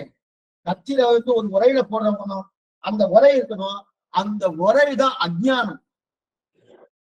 ஞானம் தெரியாம நமக்கு எது மூடுறது? அஜ்ஞானம் தான் மூடுறது. அதனால அஜ்ஞானமானது உரை, ஞானம் அது அஜ்ஞானமானது உரை, அதே அந்த கத்தியானது ஞானம். புரியுத? அப்ப அஜ்ஞானம் என்கிற முறையிலே ஞானம் என்கிற கத்தி இருக்கு. ஏன்னா அப்ப அந்த முறையில எடுத்துடுவேன், அஜ்ஞானத்தை தள்ளிட்டு வச்சுக்கேன், ஞானம் வந்துடுறதும் அதுதான் தெரிவிக்கிறார். அப்ப அந்த முறையில கத்தி இருக்கணும். அப்ப உரையோடு செஞ்சு கத்திய சொல்றாரு. அப்ப அஜ்ஞானம் என்கிற முறையை போடப்பட்டது ஞானம் என்ற கத்தி. ஆக ஞானத்துக்கு அதிர்ஷ்டாதான் எது? கத்தி. ஞானத்துக்கு அதிர்ஷ்டாதான் கத்தி. அஜ்ஞானத்துக்கு அதிர்ஷ்டாதான் எது? உரை. அஜ்ஞானத்துக்கு அதிர்ஷ்டாதான் சரி. ஏன்னா ஞானத்தை மறைக்கிறதே எது? அஜ்ஞானம் தானே. ஞானத்தை எது மறைக்கிறது? அஜ்ஞானம் தானே மறைக்கிறது. அதனால ஞானத்துக்கு அஜ்ஞானத்துக்கு அதிர்ஷ்டாதான் உரை. இப்படித்தான் புத்தி என்ன, மனசு என்ன, அகங்காரம் என்ன, இதற்கு மேலும் மற்றும் உண்டான எல்லாவற்றுக்கும் அஸ்திரத்தாலும் பூஷணத்தாலும் பகவான் தரிக்கிறார். லோகத்துல என்னென்ன உண்டோ அது அத்தனைக்கும் பிரதிநிதி பகவானுடைய திருமையில பூர்ணமா இருக்கு இல்லையா? ஆனா சிலர் என்ன பண்றார்? ரூபமே இல்லாதவன் பகவான், ரூபமே இல்லாதவன் பகவான். இப்படி நமக்காக அஸ்திரபூஷம் தரித்துக் கொண்டு வருகிறான். மாயையான உருவத்தை கொண்டு பிராணிகள் சிரேஷ்டமாக நன்மைக்காக உருவத்தோடு வருகிறான். இதெல்லாம் சாத்திரம் சொல்றது. ஆக உருவம் அற்றவனான பகவான் எப்படி உருவத்தை கொண்டு இருக்கிறான் என்றால் மாயா ரூபத்தை எடுத்துக்கொண்டு நன்றாக தரிக்கிறான். இதெல்லாம் எதுக்காக வரான்? பிராணிகளுக்காக வந்து எடுத்து தரிக்கிறான் அப்படின்னு தெரிகிறது. அப்ப உருவம் அற்றது சாஸ்திரம் சொல்றது. உருவம் அற்றதான பகவான் மாயா ரூபத்தை எடுத்துக்கொண்டு அஸ்திரங்கள் என்ன, பூஷணங்கள் என்ன, இதையெல்லாம் தரித்துக் கொண்டு வருகிறான் தெரியுது. ஆனா நேரடியா பார்த்தா பகவானுக்கு ரூபம் கிடையாதுன்னு தொடரும். ஏன்னா என்ன சொல்றது சாஸ்திரம்? ரூபம் மாயை, ரூபம் மாயை. மாயைன்னா நம்ம சாமானிய என்ன சொல்லுவோம்? சுவாமி மாயைன்னா இல்லைங்கிறது தான். என்ன மாயம் பண்ணாலோ அப்படின்னு பண்ணுவோம். அப்ப மாயம்னா இல்லை, மாயம்னா இல்லைன்னு சொல்ற பண்ணுவோம். அப்ப ரூபம் கிடையாது, ரூபம் மாயை அப்படின்னு தெளிவா இருக்கே. இப்ப இதுக்கு ஆச்சரியமான வியாக்கியானம் சுவாமி வெளியே பார்த்தோம்னா எங்களாழ்வார்னு பேரு. எங்களாழ்வார்னு விஷ்ணு சித்தின்னு அவர் வியாக்கியானம் தெரிகிறார். இப்ப ரூபம் இல்லை, ரூபம் கிடையாது, ரூபம் மாயைன்னு சொல்றாரோ அப்படின்னா என்ன சுவாமி அர்த்தம்? ரூபம் கிடையாதுன்னு சொல்லிட்டு ரூபம் மாயன்னு சொல்லிட்டு மாயன்னா இல்லைன்னு சுவாமி அர்த்தம். மாயன்னா இல்லைன்னு அர்த்தம் இல்லை, மாயன்னா ஆச்சரியம்னு அர்த்தம். மாயம்னா மாயனை மண்ணு வடமதுர வைந்தனை, மாயம்னா ஆச்சரியம் தெரியும் அர்த்தம். ஏன்னா ஆச்சரியம். அப்படின்னா இப்ப இவர் என்ன சுவாமி சொல்றாரு? அப்ப ரூபம் இருக்குன்னு சொல்றாரு. ஆனா சாஸ்திர ரூபம் இல்லைன்னு சொல்றதே சுவாமி. ரூபம் கிடையாதுன்னு சொல்றது. அது ரூபம் மாயைன்னு சொல்லிட்டு இருக்கேன்னா ரூபம் கிடையாது, வாஸ்துவம் தான். எப்படி கிடையாது? கர்ம நிமித்த நாம ரூபம் இல்லை. நாமெல்லாம் ரூபம் எடுத்துட்டு இருக்கணும். கை தெரியுது, கால் தெரியுது, கண் தெரியுது, மூக்கு தெரியுது, வாய் தெரியுது, எல்லாமே தெரியறதும். இதெல்லாம் தெரியறதுன்னா என்ன சொல்ல? இந்த ரூபம்லாம் எப்படி சுவாமி? கர்மாவால ஏற்பட்டது, நம்முடைய கர்மங்கள். அந்த கர்மா நிமித்தமாக இந்த ரூபம். ஆனா பகவானுக்கு ரூபம் எப்படின்னா கர்ம நிமித்தமான ரூபம் கிடையாது, இச்சா நிமித்தமான ரூபம் உண்டு. நமக்கு இச்சா நிமித்தமான ரூபம் இல்லை.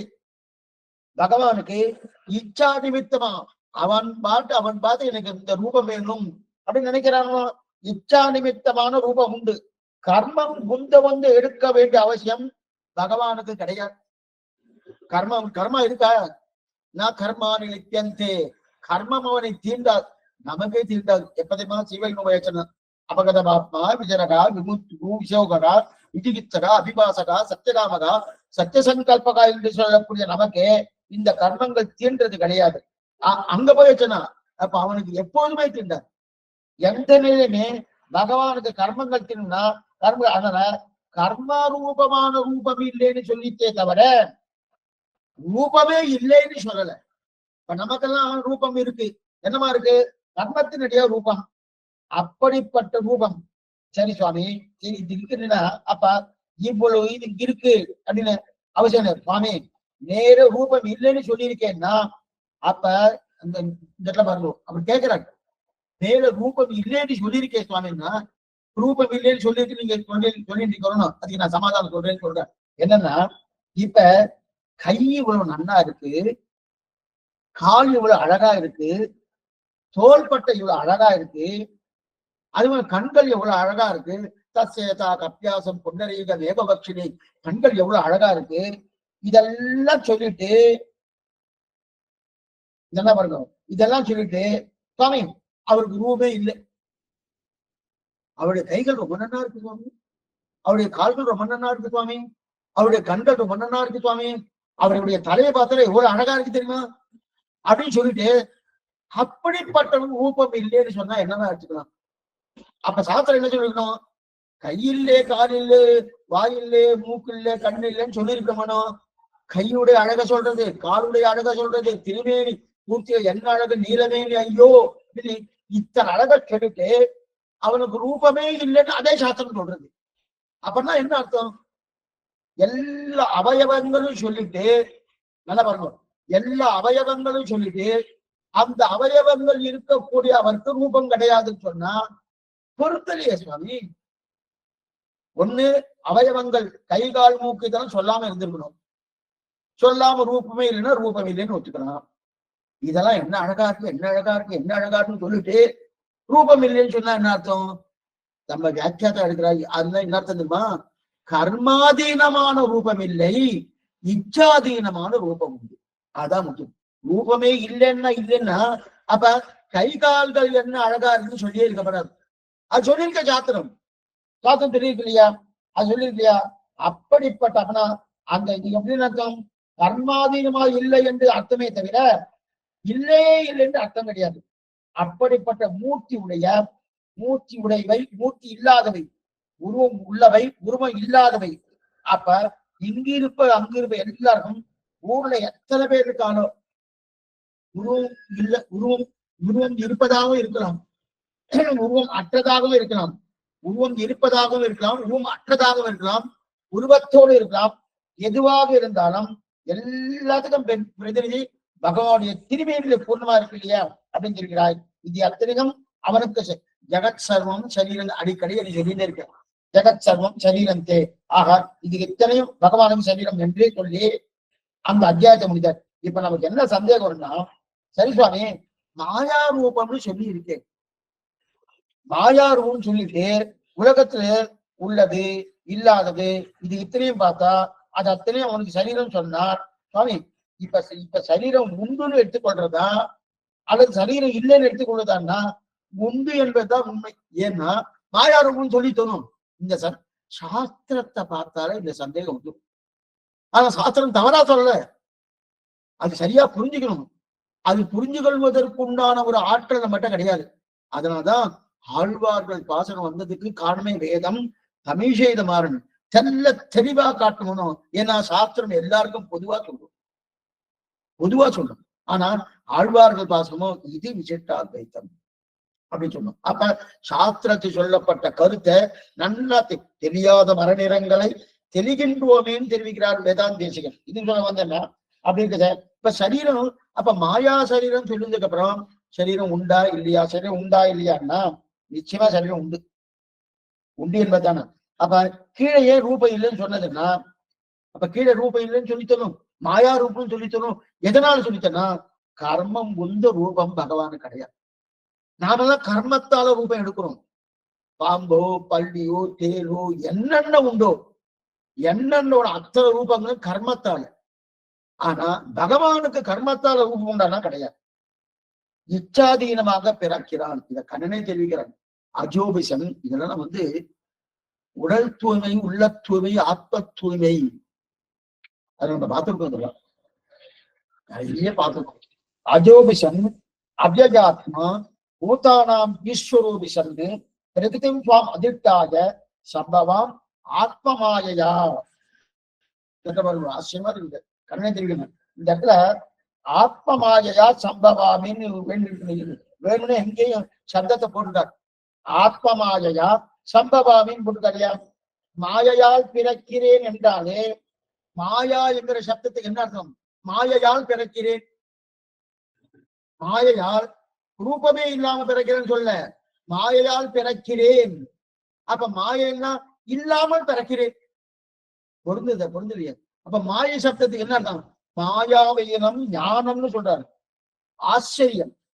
இந்த சப்தத்துக்கு ராமானுஜர் கீதா பாஷ்யமாகட்டும், அதே போல சுவாமி வேதாந்தேசிக தாத்பரிய சந்திரியம் ஆச்சரியமா இதை எடுத்து காட்டுற. என்ன காட்டுறேன்னா, பிரகிருதிம் ஸ்வாம் அதிஷ்டாய, பிரகிருதிம் ஸ்வாம் அதிஷ்டாய இருக்கு இல்லையா, அதிஷ்டாயங்கிற சொல் முக்கியம். இதுக்குதான் எடுத்து என்ன அதிஷ்டாய, அதிஷ்டாய அதிஷ்டேயம் அடிமதமனோ பிரகிருதிம் ஸ்வாம் அதிஷ்டாய.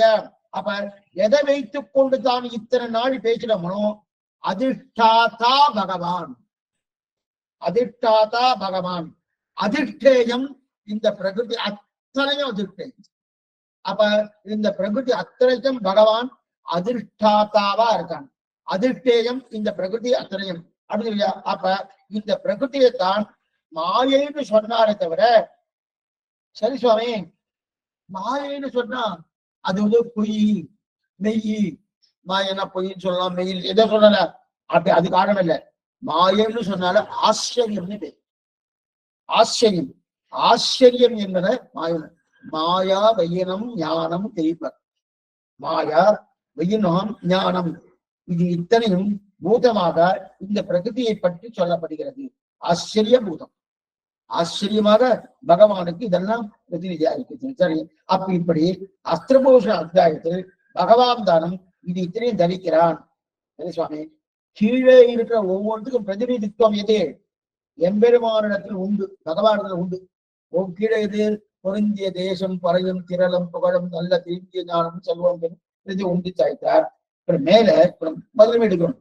முதல்ல இப்ப எடுத்தாருன்னு அடையார் நம்மளுக்கு அஸ்திரபூஷ அத்தியாயத்துல என்ன சொல்றதுன்னு பார்த்துப்போம். அப்பனா பகவான்கிட்ட பிரதிநிதித்துவம் இருக்கு ஒவ்வொன்றுத்துக்கும். எந்த ஒரு விஷயத்திலும் பகவான் தான் இருக்கு, அவன்கிட்ட தான் இருக்கு. அப்பனா என்ன அர்த்தம்? அதிஷ்டாதா பகவான், அதிஷ்டேயம் இந்த பிரகிருதி. இந்த பிரகிருதிக்குள்ள அத்தனையும் அடக்கம் தானே. அப்ப அத்தனைக்கும் அதிஷ்டாதா யாரு? பகவான். அப்ப அத்தனைக்கும் அதிஷ்டாத்தானா சக்கரத்தாழ்வாருங்க, சங்கத்தாழ்வாருங்க, சார்ந்த பெண்ண, வில் என்ன, கத்தி என்ன, என்னன்னோட எல்லாத்துக்கும் அதிஷ்டாதா. சரி, இப்ப தெரியுது. இப்ப நம்ம பாசனத்துக்கு வருவோம். இப்ப பகவானோட கிட்ட இதெல்லாம் இருக்கு அப்படின்னு வந்துட்டோம். இந்த பாசனத்துக்கு வந்து பார்க்கும் அடையாறு கமலர் பலர்மகள் கேள்வன் கையாடி எண்ணம் படையோடு நாம் தகவம் படர்தம் தெரியும். அப்ப அடையாறு கமல தலர்மகள் சேவன் முதல்ல சக்கராயி சொல்றான். கையாழி அப்படின்னு, கையாடி எண்ணம் படையோடு நாம் தகமம் படத்தண்டும் ஒன் சார்ந்த வில்லம் புடையார் புரிசங்கமம் இந்த பஞ்சாயுதம். சரி, இதுல முதல்ல மனஸ்தத்துவத்துக்கு அபிமானினி யாருன்னு சொன்னோம், சக்கராயுதம் சொன்னோம். மனஸ்தத்துவத்துக்கு அபிமானினி தேவதை சக்கராயுதம் முதல்ல நம்ம பார்த்தோம், அது சொல்லியாச்சு. அப்ப அடையார் கமலர் அலர்மகள் கேள்வன் கையாழி, கையாழினா கையில பிடிச்சிட்டு இருக்கிற ஆடி, அந்த ஆழிதான் மனஸ்தத்துவத்துக்கு அபிமானி தேவதை. இதெல்லாம் எதுவும் சொல்றோம்னா, இன்னைக்கு எல்லாம் கிடைக்கும் ராமவந்தர் சேவிக்கா கிடைக்கும் சொல்லிட்டு இருக்கேன் சுவாமி. அந்தந்த பிரதிநிதித்துவம் படைத்த அந்த அதிர்ஷ்டாக்காவை சேவிச்சாதானே கிடைக்கும். ராமாவணிய திருவிடி படித்தா கிடைக்குமா என்கிற கேள்வி வர, அதுக்குதான் இப்ப சமாதானம் பண்ணணும். சரி, இப்ப முதல்ல கையாடி என்னும் சொல்லக்கூடிய சக்கரத்தாழ்வார் மனஸ்தத்துவத்துக்கு அபிமான தேவதை. சரி, அதிகமா அபிமான சக்கராயத்தை சொல்லியாச்சு. அடுத்து கையாடி என்னும் படையோடு நாம் தகவும், நாம் தகவும் பிடித்த வாழ் இருக்கு இல்லையா, அந்த வாளுக்கு, அந்த வாழ் இருக்கு, அந்த வாழ் தான் ஞானத்துக்கு அபிமானிப்பது மாட்டோம். கத்தி அந்த வாழ் இருக்கு இல்லையா, அந்த வாழ் தான் ஞானத்துக்கு அபிமானி. நமக்கு ஞானம்னா அந்த ஞானதான், இந்த வாழை சேவிச்சாலும் ஞானத்துக்கு அபிமானி. ஞானத்துக்கு அபிமானி தேவதை வாழ். அதுக்கப்புறம் கதை, கதை பிடிச்சிட்டு இருக்காரு. கதை என்பது புத்திக்கு அபிமானி தேவதை. புத்தி இருக்கான்னு கேட்கிற அந்த புத்திக்கு அபிமானி தேவதை கதை. அதே போல படர்தண்டும் கையாடி எண்ணும் படையோடு நாம் தகமும் படர்தண்டும். படர்தண்டுன்னா படர்ந்ததுன்னா, படர்ந்து இருக்குன்னா ரட்சணத்துக்காக படர்ந்தது. நம்ம ரட்சிக்கணுமோ, ரட்சணத்துக்காக படர்ந்தது. ஏன்னா அப்படிப்பட்ட ரட்சணத்துக்கெல்லாம் படர்ந்தது எது? தண்டு. தண்டு ரட்சிக்கிறது, தண்டு ரட்சிக்கிறது.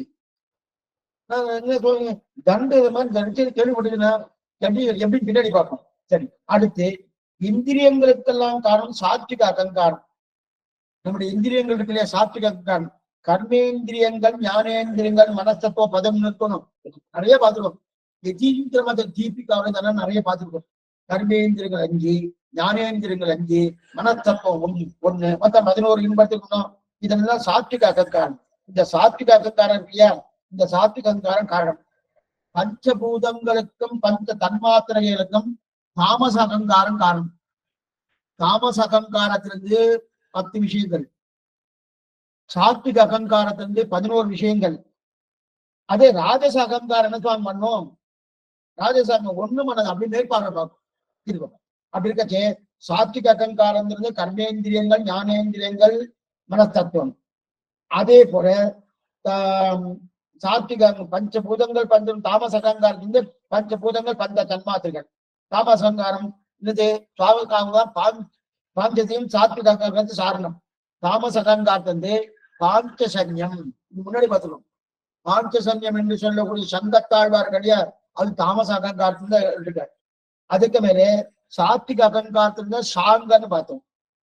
அப்புறம் உன் சார்ந்தவில் கையாழி எண்ணம் படையோடு நாந்தகமும் படர்ந்தம் ஒன் சார்ந்தவில், அதுதான் அந்த சார்ந்தம் என்பது சாத்விக அகங்காரத்திலிருந்து. சரி, தன்மை இந்த விசேஷம். ஆக வில் தான் சார்ந்தம் என்று பெயர் பெற்றது. வில் இருக்கணும், அந்த வில் தான் சார்ந்தம் என்று பெயர் பெற்றது. மேலும் இந்த பாருங்க, பாஞ்சசன்யம் விருப்பா இருக்கணும். பாஞ்சசன விருப்பா இருக்கு சுவாமி. ஆனா அது தாமச அகங்காரத்திலிருந்து வந்ததுன்னு சொல்லிட்டு இருக்கிறேன் சுவாமி. என்னமா சுவாமி அது? ஏன்னா ஏன் இந்த வார்த்தை நீங்க சொல்றேன்னா, தாமச அகங்காரத்துக்கு அதாவது இந்த பாஞ்சசனத்துக்கு அபிமான தேவதைன்னு தாமச அகங்காரம். ஏன்னா இந்த மாதிரி சிலதெல்லாம் மாறி இருக்கணும், மாறிடும். இதெல்லாம் கொஞ்சம் ஞாபகம் வச்சுக்கணும். ஏன்னா தாமசம்னு சொன்னா அது ஒரு மாதிரி தான் சுவாமி. பாஞ்சசனம் வெளுப்பா இருக்கச்சு அது ஞாபகம். ஏன்னா ஏன்னா வெளுப்பா இருக்குன்னு சொன்னா, வெளுப்பா இருக்கிறதுக்கு எதிர்த்தட்டு இது கருப்பு. அப்ப கருப்புக்கு அபிமானின்னா கருப்பாக இருக்குமா தாமச அகங்காரம். அது எப்படி சுவாமி இருக்கும்? காமிக்கல வேணா, காமிக்க முடியாது. சிலதான் குணம் இடிக்க சுவாமி, இவர் நல்ல குணவாதி சுவாமி, நல்ல குணநலன்கள் உடையவர் அப்படின்னும் சுவாமி. அந்த குணத்தை எடுத்து காமிங்கன்னா காமிக்க முடியுமா? உணர முடியுமே தவிர காமிக்க முடியாது. அதே போல தாமச அகங்காரம் உணர முடியுமே காமிக்க முடியாது. ஆனா அதுக்கு வர்ணம் என்ன சொல்லிருக்கு சாஸ்திரம்? கருப்புன்னு சொல்லியிருக்கு. வர்ணம் காம இது எங்க இருக்குன்னு கேட்க. ஏன்னா தமோ குணம்னு சொன்னாலே கருப்பு, தமோ குணம்னு சொன்னால கருப்புன்னு பெரியவா எழுதி வச்சிருக்கா. ஆக உன் சார்ந்த விண்ணம் உடையார் புரிசங்கமும் இந்த பூதலங்காப்பதற்கென்று இடையே. உடையார் புரிசங்கம், புடையில விழித்து இருக்குன்னு அர்த்தம். உடையார் புரிசங் புடையில விழித்து இருக்கு. உடையார் புரிசங்கம் விழித்து இருக்கு. அதாவது விழித்து இருக்குன்னா நம்ம சாமானியம் வளம்புரி சங்கு, அது என்னன்னா நிறைய சொல்லுவா. இடம்புரி சங்கு, வளம்புரி சங்குன்னு நிறைய சொல்றாருனோ அப்படின்னு சொல்றோம்னா. அப்ப புரிசங்கம், உடையார் புரிசங்கம். புரினா சங்குனாலே ஓங்கார சொரூபத்தோடு கூடியது. உடையார் புரினா ஓங்கார சொரூபத்தோடு. இந்த பூதலத்தே இடையே ராமானுஜ முனியாயின இந்நிலத்தே, இந்த பூதலத்தை ரட்சிப்பதற்காக இவை இத்தனையும் ராமானுஜல் பக்கலிலே வந்து சேர்ந்தன.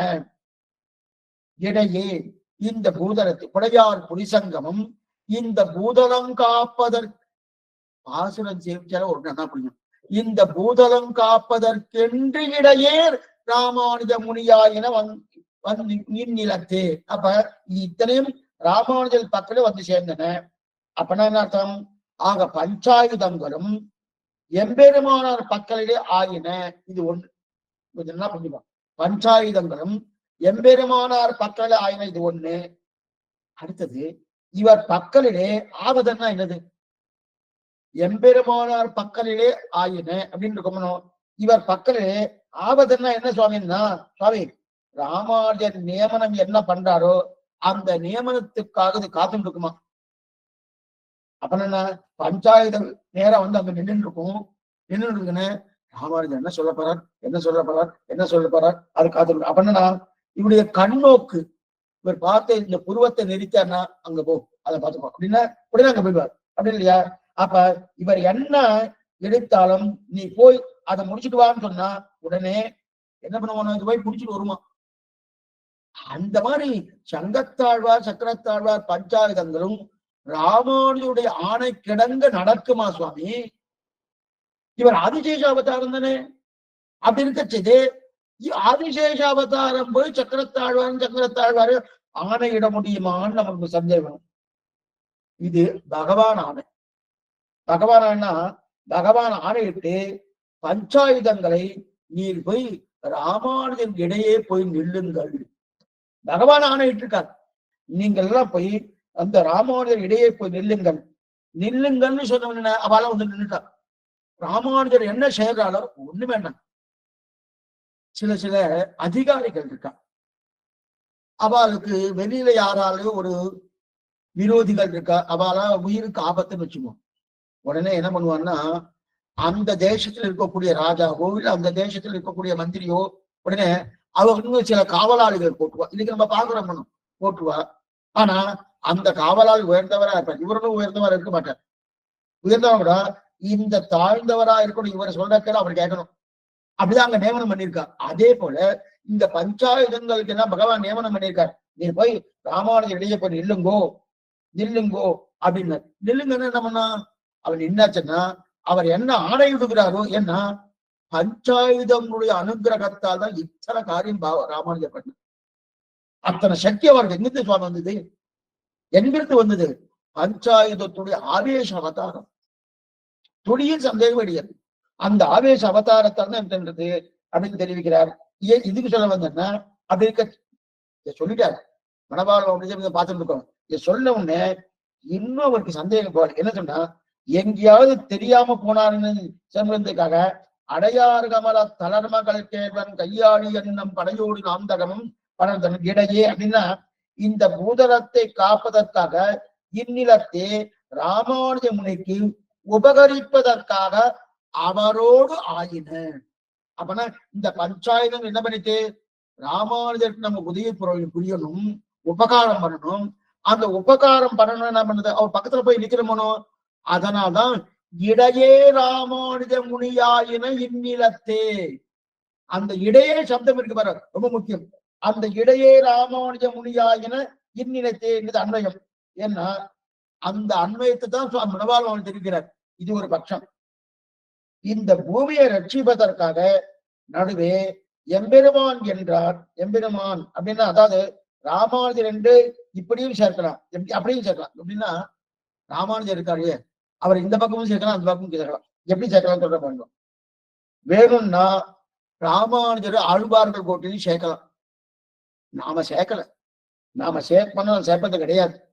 ஆனா உபதேச ரத்தின மாலையில் அந்த ஆழ்வார்கள் போட்டி ஆச்சாரியால் போட்டின்னு பிரிச்சார். இது ஒரு நிலை. அந்த ஆழ்வார்களுக்குள்ளேயே பிரதம பர்வ நிட்டை சரம பர்வ நிட்டைன்னு ரெண்டா பிரிச்சார் மனபாலபவனிகள். பிரதம பர்வ நிட்டைன்னு பிரிக்கும் போது 10 ஆழ்வார்கள் சொல்லிட்டார். 10 ஆழ்வார்கள் சொல்லிட்டார்.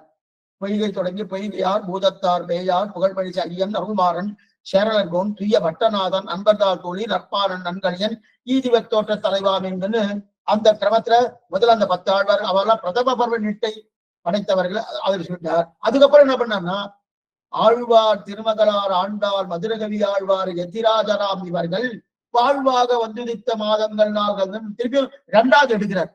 2வது எடுக்கச்சே ஆழ்வார்கள் விட்டு 2 பேர் சேர்க்கிறார். 2 பேர் விட்டு போயிட்டு முதல்ல பிரதம பர்வ நிட்டை 10 ஆழ்வார்கள், சரம பர்வ நிட்டை 2 ஆழ்வார்கள். அந்த 2 பேர் விட்டு போயிட்டணும். யார் விட்டு போயிட்டா? மதுரகவி ஆழ்வார் என்ன ஆண்டார் என்ன 2 பேரும் விட்டு போயிட்டார். அந்த 2 பேருக்கும் தனியா எடுத்துட்டார். ஆழ்வார் திருமகளார் ஆண்டார் மதுரகவி ஆழ்வார் எடுத்தார். அந்த கோஷ்டியுடைய எதிராஜராம் இவர்கள்னு சேர்த்துட்டார். இப்ப ராமானுஜர் ஆழ்வார்கள் கோட்டியா ஆச்சாரியர் கோட்டியா? 2 சேர்க்கலாம். ஆனா நாம சேர்க்கல. நாம சுவாமி ராமானுஜர் ஆச்சாரியர் தான் எடுத்துட்டு இருக்கோம், ஆழ்வார்கள் வீட்டுல சேர்க்கல. ஆனா 2 பக்கம் சேர்க்கலாம்னு தெரிவிக்கிறார்.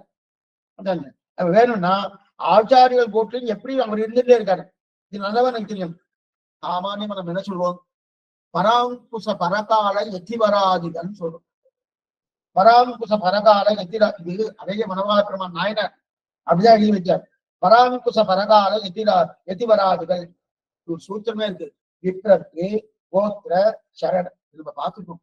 ஆச்சாரியத்துல நம்ம பார்த்துக்கணும். விப்ரக்கு கோத்திர சரண கூடஸ்தர் பராசர பாராசரிய போதாயனாதிகள் பிரபன்ன ஜன கூட்டஸ்தர் பராங்குச பரகால எதிவராதிகள் தெரிகிறது.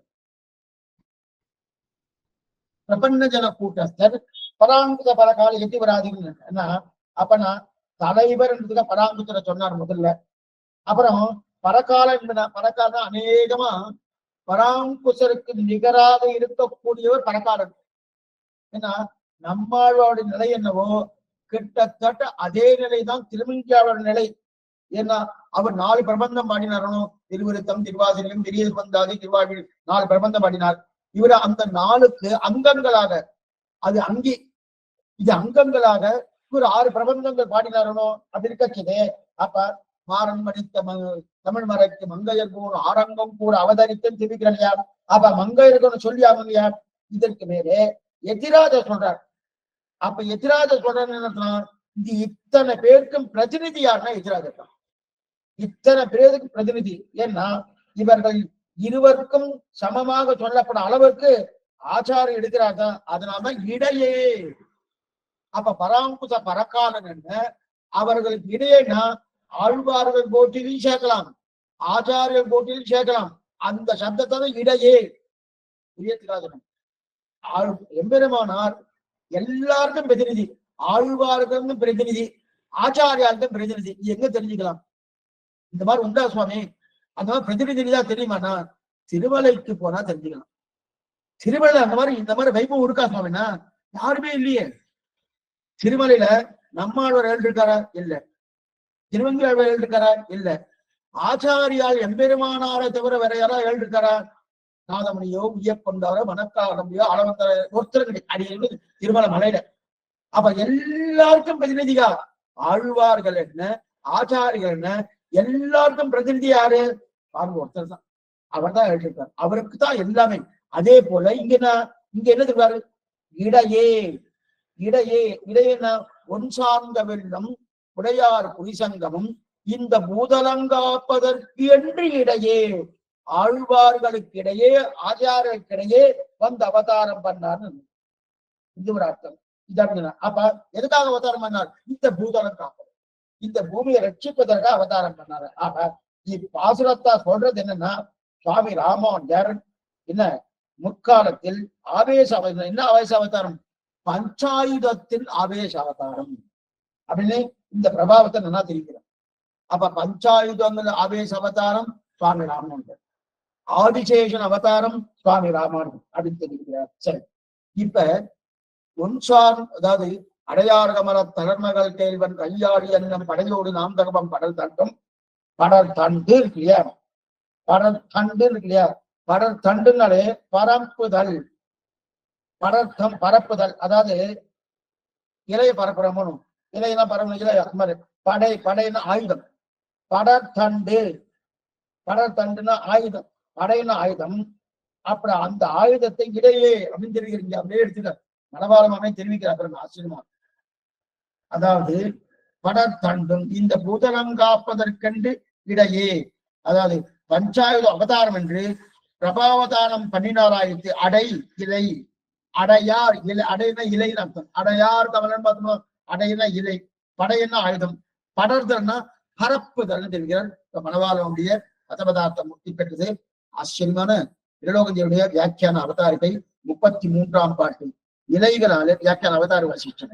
இலைகளாலே நெருங்கி இருக்கிற தாமரைப்பூவிலே அவதரித்த பெரிய பிராட்டியாருக்கு வல்லவனான சர்வேஸ்வரனுடைய திருக்கையிலே சத்தா பிரபத்த நிஷ்டையா இருக்கிற திருவாழி ஆழ்வார் என்னும் அவனோடு ஒரு கோவையாய் இருக்கிற ஸ்ரீ நந்தகம் என்னும் பெயர உடைத்தான கட்டமும் ஆசிரித ரட்சத்தில் பொறுப்பு உடைத்தான ஸ்ரீ கதையும் அதிஸ்லாபியமான ஸ்ரீ சாந்தமும் உடையாலே தர்சீனியமாய் வலம்புரி என்னும் பெயரை உடைத்தான ஸ்ரீ பாஞ்சசமும் கனிதோஷ பூதமாய் காணப்படுகிற இந்த லோகத்தை ரட்சிப்பதற்காகவே எம்பெருமானார் அதிகரித்த காரியத்துக்கு சககாரியாய் கொண்டு அவர் பக்கலிலே ஆயித்தென்கிறார். அன்றைக்கே பஞ்சாயுதங்களும் எம்பெருமானாராய் வந்து திரு அவதரித்தாரா என்றும் என்னவுமாம்.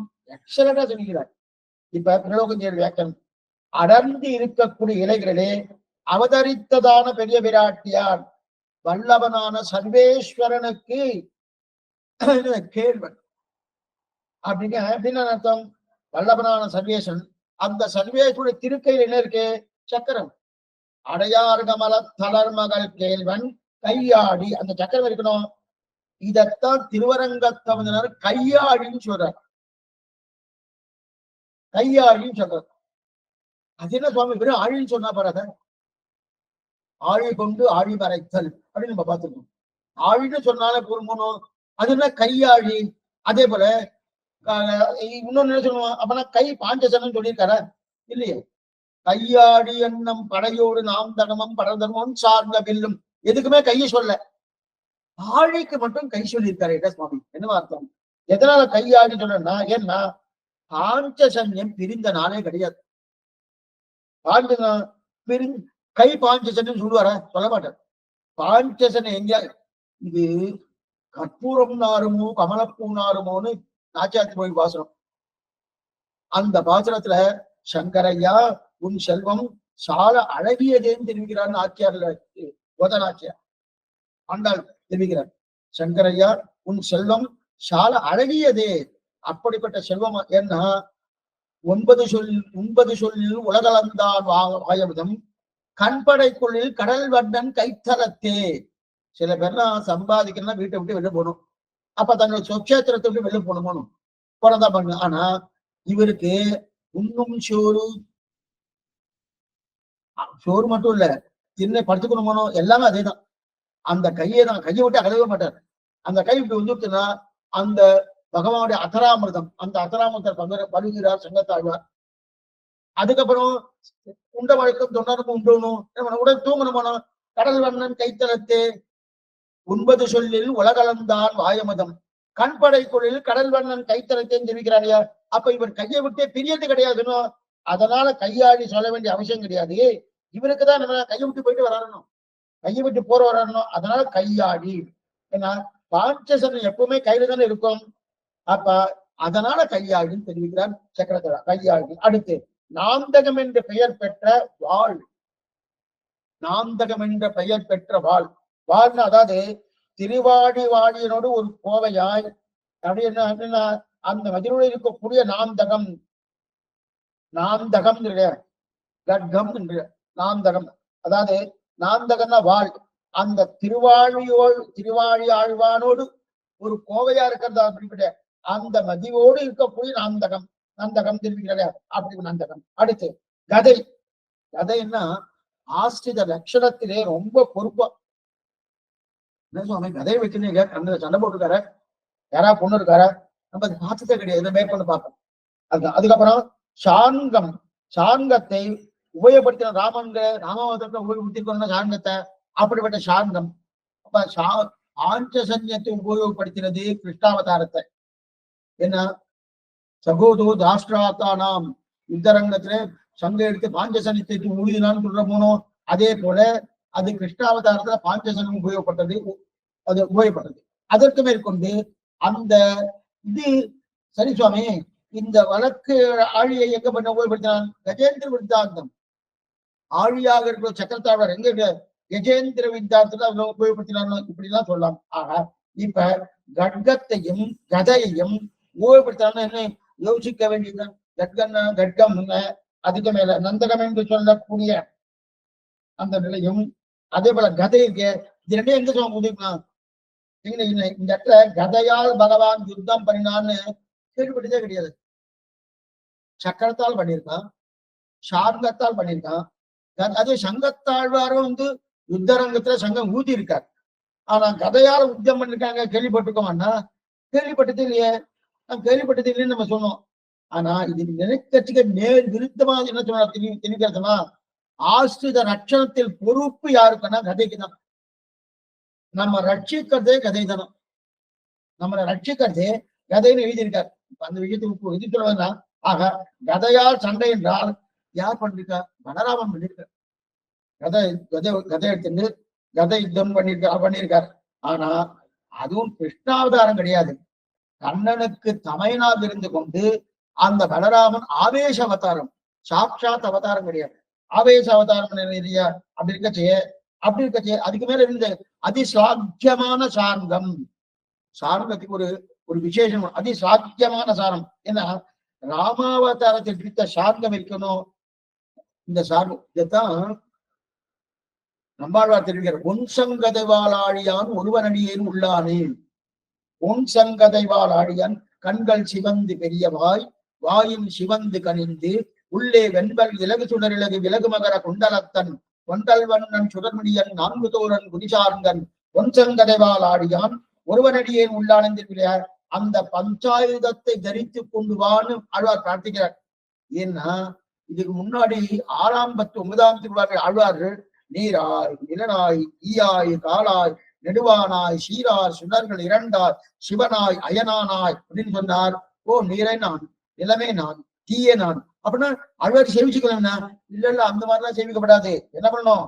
ஊராராடி வெஞ்சங்கேந்தி கொடியேன் பால் பாராய் நான் கண்டு கொண்டு சேவிக்கும்படியா சங்கு சக்கரத்தை தரித்து கொண்டு வரணும் தெரிவிக்கிறா அப்படின்னு தெரிவிக்கலையா? அதே போல பஞ்சாயுதங்களை தரித்து கொண்டு வரணும், இதைத்தான் தெரிவிக்கிறாரியா? அப்படிப்பட்ட பஞ்சாயுதம் அப்படி வலம்புரி என்னும் பெயர் உடைத்ததால ஸ்ரீ பாஞ்சசன்யம். வலம்புரி பெயர் உடைத்த ஸ்ரீ பாஞ்சதனம். வலம்புரியினாலே அது கொஞ்சம் நல்லா பருத்து இருக்கும். பருத்து இருக்கிறது மட்டுமல்ல, அதை பார்க்கறதுக்கு சங்கத்தாழ்வார் பார்க்கறதுக்கு ஒரு அழகு. ஆனா அந்த அழகு இருக்கிறபடியால் தான் பெரியாழ்வார் தன்னுடைய முகத்தை திருப்பிண்டு அப்பாஞ்சசன்யம் பண்ணலான்னு தெரிவிக்கிறார். அப்படின்றது அப்படிப்பட்ட சுவாமி இதெல்லாம் இருக்கே சுவாமி. எதனால சொன்னா, எதனால சுவாமி? அடுத்து இந்த கலிதோஷத்தை முடிப்பதற்காக எம்பெருமானார் சங்கல்பம் பண்ணிவிட்டு கிளம்பினாரே, அந்த கட்டத்துக்கு சககாரியாக உதவி புரிவதற்காக அவன் பக்கத்தில் இந்த பஞ்சாயுதங்களும் வந்து சேர்ந்தன. இந்த கலிதோஷத்தை முடிப்பதற்காக எம்பெருமானார் சங்கல்பம் பண்ணி கிளம்பினாரனோ. எங்கிருந்து கிளம்பினார்? சீவை கொட்டுதல் ஆதிசேஷனுடைய அவதாரம் தானே இது.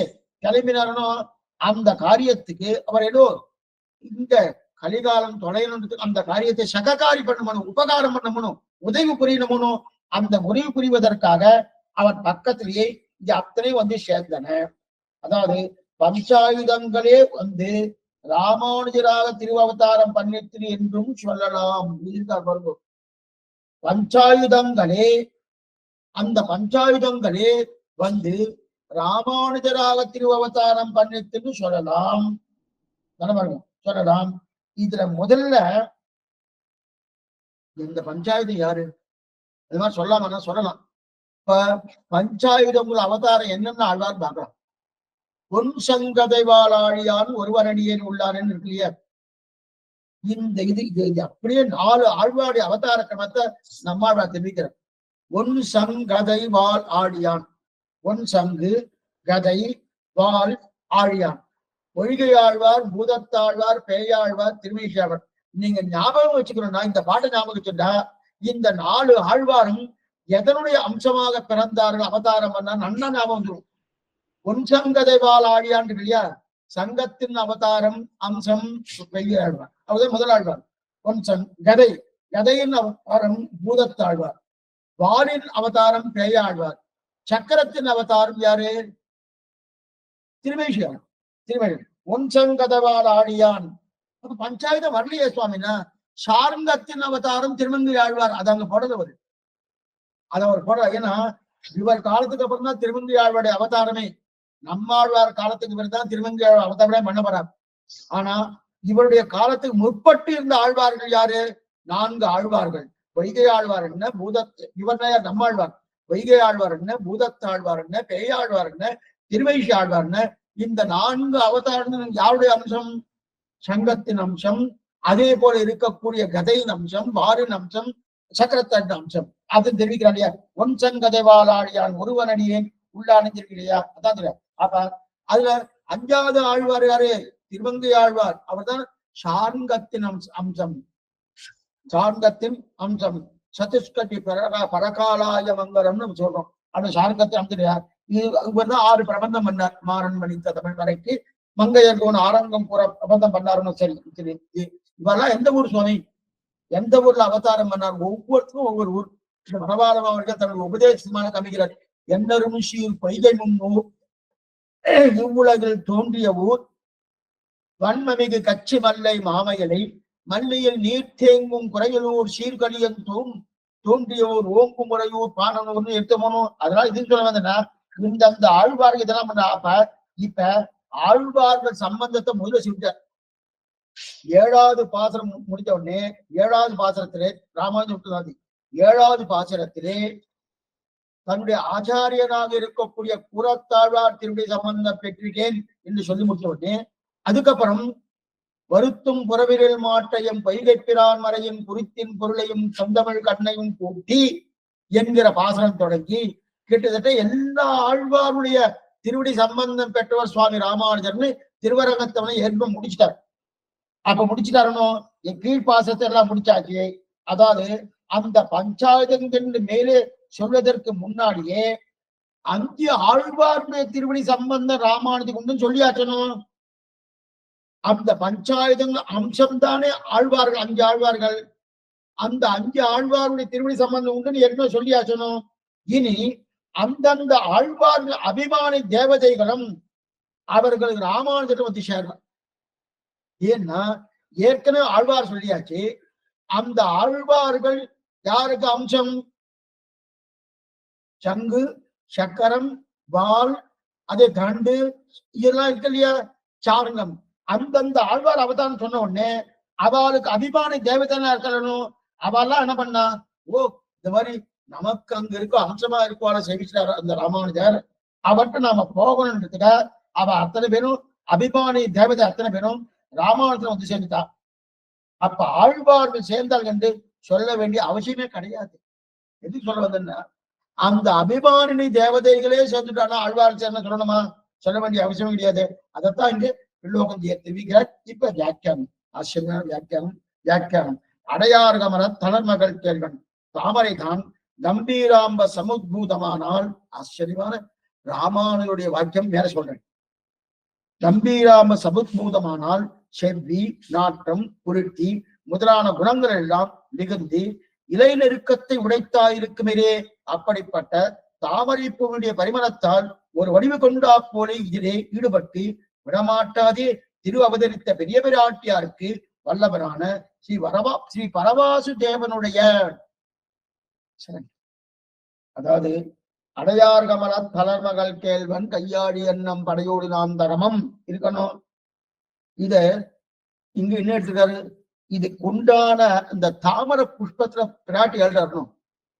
அதுக்கு ஆச்சரியமான ஒரு விமர்சனம் கொடுக்கிறார். ஆச்சரியமான விசேஷமான ஒரு வாக்கியத்தை கொடுக்கிறார் சுவாமி. எப்படின்னா, கம்பீராம்ப சமுத்பூத சுமிஷ்டனால ரவிகர விகசித அமலாய தேக்ஷினா. எங்க தெரியுமா சார்? தசையதா கப்பியாசம் கும்பிட ஏகமக்ஷினேன்னு இந்த வார்த்தைக்கு யாதோ பிரகாச தப்பான ஒரு திருட்டாந்தத்தை சொல்லி தப்பான அர்த்தத்தை சொன்னார். அப்ப சுவாமி அது இல்ல, இதுதான் அர்த்தம்னு இந்த வாக்கியத்தை இருக்கிறார்.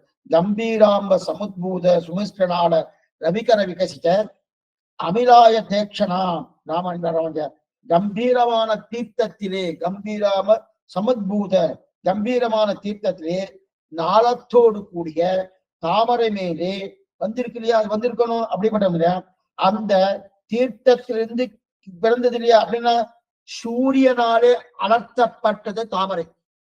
தாமரை கம்பீராம்ப சமுத்பூத சமுத்பூத சுமிஷ்டனால ரவிகர விகசித, ரவிதான் சூரியன், ரவிகர விகசித சூரியனால அலர்த்தப்பட்டது.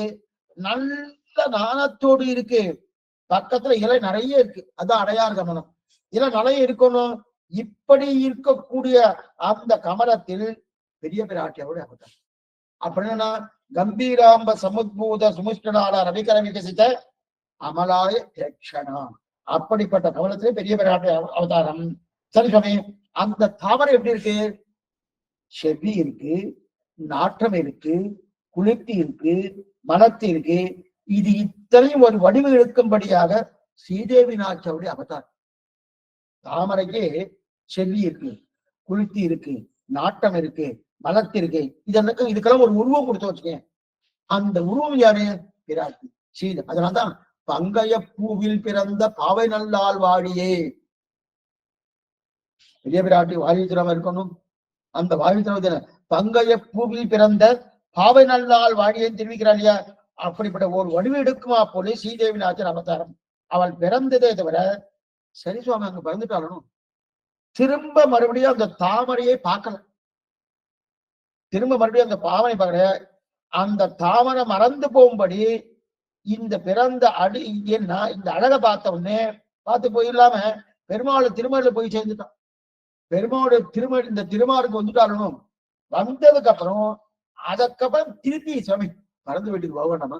அநேகமா இன்னைக்கு பெண்கள்ல நிறைய வீட்டுல இந்த மாதிரியான ஒரு நிலை ஏற்படும். அம்மா அத்துக்காரோட மாட்டிக்கிட்டார், அவர் இங்கே இருக்கிறார், எத்தனை நாள் வயசு போட்டுட்டே இருக்கிறது, நான் என்ன பண்றது ஏது பண்றது என்னன்னோ சொல்லிட்டே இருக்கட்டும். சீதை அதுக்கப்புறம் ஜனகபுரிக்கு போனதா சரித்திரமே இல்லை. கிட்டத்தட்ட 1000 வருஷம் இருந்திருக்கா. 1000 வருஷத்துல ஜனகபுரிக்கு போய் வால்மீகி எங்க எழுதியிருக்காருன்னு தெரியல. ஏன் காட்டுக்கெல்லாம் போயிருக்கா? ஜனகபுரி போயிருக்காருன்னா ஜனகர மகாராஜ போகணும்னு பண்ணதா தெரியவே இல்லை. இதுக்கு சொல்ல வந்தேன்னா அது யாரும் புத்தம் சொல்றதுக்காக சொல்ல, பிராட்டி போகிறேன்ற அந்த தாமரை எவ்வளவு அழகு. செவ்வி இருக்கு, குருத்தி இருக்கு, நாத்தி இருக்கு, நாட்டம் இருக்கு, மலர்த்தி இருக்கு, இவ்வளவு அழகு இருக்கணும். அந்த விட்டுட்டு நேர பெருமாளுடைய திருமாருக்கு வந்துட்டேன்னா அப்ப அங்கிருந்து வந்ததுக்கு அப்புறம் திரும்பி சரி ஒரு வாட்டி அங்க போயிட்டு வரனே அப்படின்னு போறாருன்னா போனே கிடையாது. அதனால்தான் அவர் என்னது அப்படிப்படவர் அப்படி கேள்வன் அந்த பெரிய பிராட்டியாருக்கு வல்லவன் வல்லவன் இவ்வளவு அழகான தாமரையை விட்டுட்டு திருமார்ப நம்பினார். அதை தவிர என்ன அகலகில்லேன் அகலகில்லேன் அகலகில்லேன் திருவிழா அந்த திருமலை ஏன்னா அந்த கேள்வன் இருக்கணும். அது அழையார் கமல தளர்மகள் கேள்வன். அவன் கேள்வன் ஆனபடியாலேயே அவன் மறுபடியும் அந்த தாமரைக்கு போகல. கேள்வன் ஆனபடியாலே அவன் தாமரைக்கு போகல. கேள்வன் என்னது வல்லவன் அர்த்தம். ஸ்ரீ வல்லபேதி வரதேதி தயாவரேதி பக்த பிரியேதி பவலந்தன கோபிதேதின்னு சுவாமி குலசேகர தெரிவிக்கிறார் முகுத்தமாலின்னு. அந்த வல்லவன் வல்லவன் என்ன சுவாமி, கேள்வன் என்ன சொன்ன சொன்னத்தை கேட்கறதுக்கு ஆடு இருக்கும் போது இதுக்காக போகணும். விராட்டி சொன்னதை கேட்கிறான். அவளுடைய புருவ நெருப்பு நெருப்பு அப்படி புருவத்தை நெருக்கிறார், சிட்டிக்கிறான். அப்பதான் நாங்களும் அப்படிதான் இருக்கணும் போல் இருக்கு. உடனே பெண்களுக்கு என்ன தோணும்னா ஸ்ரீகளுக்கு அந்த மாதிரி இருக்கணும் சுவாமி, நம்ம கையில வச்சிருக்கணும் பர்த்தாவை அப்படின்னா விராட்டி மாதிரி இருக்கணும். பெரிய பிராட்டியோட குணம் இருந்தா தானமா அதுக்கப்புறம் கையில வச்சுக்கணும், அவரே வந்துருவாரு. அந்த குணமே இல்ல, எதுவுமே இல்ல. நான் சொன்னபடி கேட்கணும், பிராட்டி சொன்னபடி பெருமாளை கேட்கிறாரு, நீர் மட்டும் ஏன் கேட்கறது இல்லைன்னா நீ பிராட்டியா இல்லையே. ஆனா அதே நேரத்துல இவரும் பெருமாளா இருக்கணும். பெருமாளா இருக்கணும்னா அவளுக்காக இவர் இருக்கணும், அது ரொம்ப முக்கியம். அவளே சீரிச்சேவத நாமதி பகவதி ப்ரூமா கதம் தாமயம் திரும்பிக்கிறாளே ஆளவந்தார் சச்சஸ்லோகத்துல. இது சொல்ல வந்தேன்னா அப்பட அந்த தாமரையை விட்டுட்டு நேரா திருமாறு நம்பினான். ஏன்னா கேள்வன் ஆனபடியாலே. அதுக்கப்புறம் ஏன்னா இவ சொன்னதை அவர் கேட்கிறாரு. சொன்னதை கேட்க இவ எதுக்காக நினைக்கப்படா, தன் பிரஜைகளுக்கு தான், தனக்காக எதையுமே பண்ணதில்லை. சிலாட்டி தனக்காக எதா பண்ணாலும் ஒண்ணும் கிடையாது. எதுவாக தன்னுடைய பிரஜைகளுக்கு அதை நமக்காக தான் பிராட்டி அப்படி இருக்கச்சுது. இவ்வளவு இருக்காரு இருக்கு அதை நினைச்சு பாக்குறாரு பெருமாள். அப்பனா இவ சொன்னத்தை தான் கேட்கணும், வேற எதுவும் கேட்கக்கூடாது அப்படின்னு நினைக்கிறேன். அப்படி இருக்கச்சு அந்த இடத்துக்கு போகணும் தோணும்னா அதான் நினைக்கல. அதனால்தான் கேள்வன் வல்லவன் அப்படின்னா பிரணயத்துவத்தை காப்பாற்றப்படுகிறது. எதுக்குமே பகவானுக்கும் பிராட்டுக்கும் இருக்கக்கூடிய சம்பந்தம்னா பாரியா பர்த்தா சம்பந்தம்னு நிறைய பேர் சொல்லுவார்.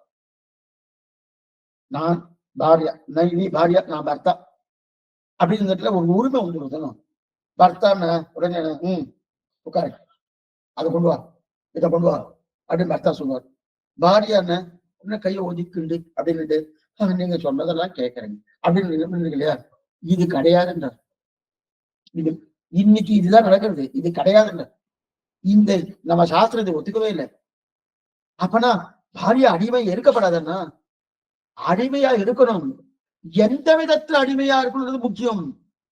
பாசத்தாலையும் மேற்கொண்ட அவருடைய பிரணயத்துவம் அன்பால, அந்த அன்பால அடிமைத்தனம் இருக்கணும்.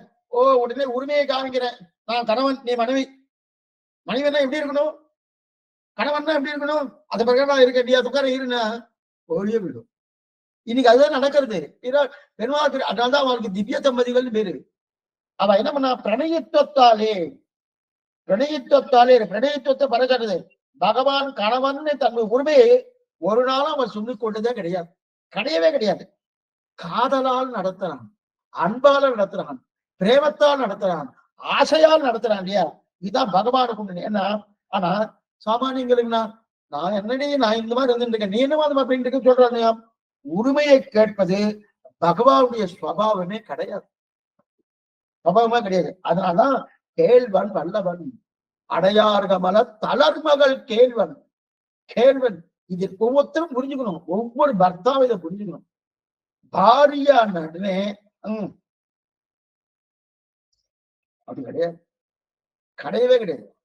நீ அடிமை, நீ பாசத்தாலும் அன்பாலும் நேசத்தாலும் பிரேமத்தாலும் சொல்லினா உங்க காலடியிலே வந்துருப்பார். ஆனா அதுக்கு நீ பெருமாளுக்கு உண்டான உலகம் உங்ககிட்ட இருக்கணும். அது வருமா? தாராளமா வரும். ரெண்டு பேரும் என்ன தெரியுமா நினைக்கணும், ரெண்டு பேரும் பிரம்மத்தை நம்ம ஆராதிக்கிறதுக்காக இருக்கோம். ரெண்டு பேரும் ஏன்னா விராட் பாரியாவும் பிரம்மத்துக்கு சரீரம், பர்த்தாவும் பிரம்மத்துக்கு சரீரம். இப்ப இந்த கை வலது கையும் எனக்கு சரீரம், இடது கையும் எனக்கு சரீரம். வலது கை சொல்லிட்டு நான் பண்றமா நீ பண்ணுவியா அப்படின்னு ரெண்டு பேரும் ஒண்ணுக்குள்ள சண்டை போட்டு முடிச்சுன்னா நான் தான் உயர்த்தி, வலது கையால் தானே எல்லாம் எடுக்கிறா, இடது கையால ஒண்ணும் துச்சமா பண்றதுன்னு நான் உயர்த்தி நீ பேசிச்சுன்னா பிரயோஜனமே இல்லை. அதே போல இந்த வலது கையால இருக்கக்கூடிய கணவன் மாணவன் நான் தான் உயர்த்தி அப்படின்னு பேசினா பிரயோஜனமே இல்லை. ரெண்டுமே எனக்கு சகாயம் பண்றதுக்காக இருக்கு. அதே போலனா இந்த கணவன் மனைவி ரெண்டு பேரும் பிரம்மத்துக்கு ஆராய்ச்சி பண்ணி பிரம்மத்தை அடையணும். அந்த குறிக்கோள் ரெண்டு பேருடைய குறிக்கோள் ஒன்னா இருந்து வச்சுக்க, அவளுக்கு தான் திவ்ய தம்பதிகள். அது அநேகமா அது அவனுக்குத்தான். பங்கைய பூவில் பிறந்த பாவனன்னாள் வாயிலை திவ்ய தம்பதிகள் சேர்த்தின்னு சொல்ற இது சொல்ல வந்த.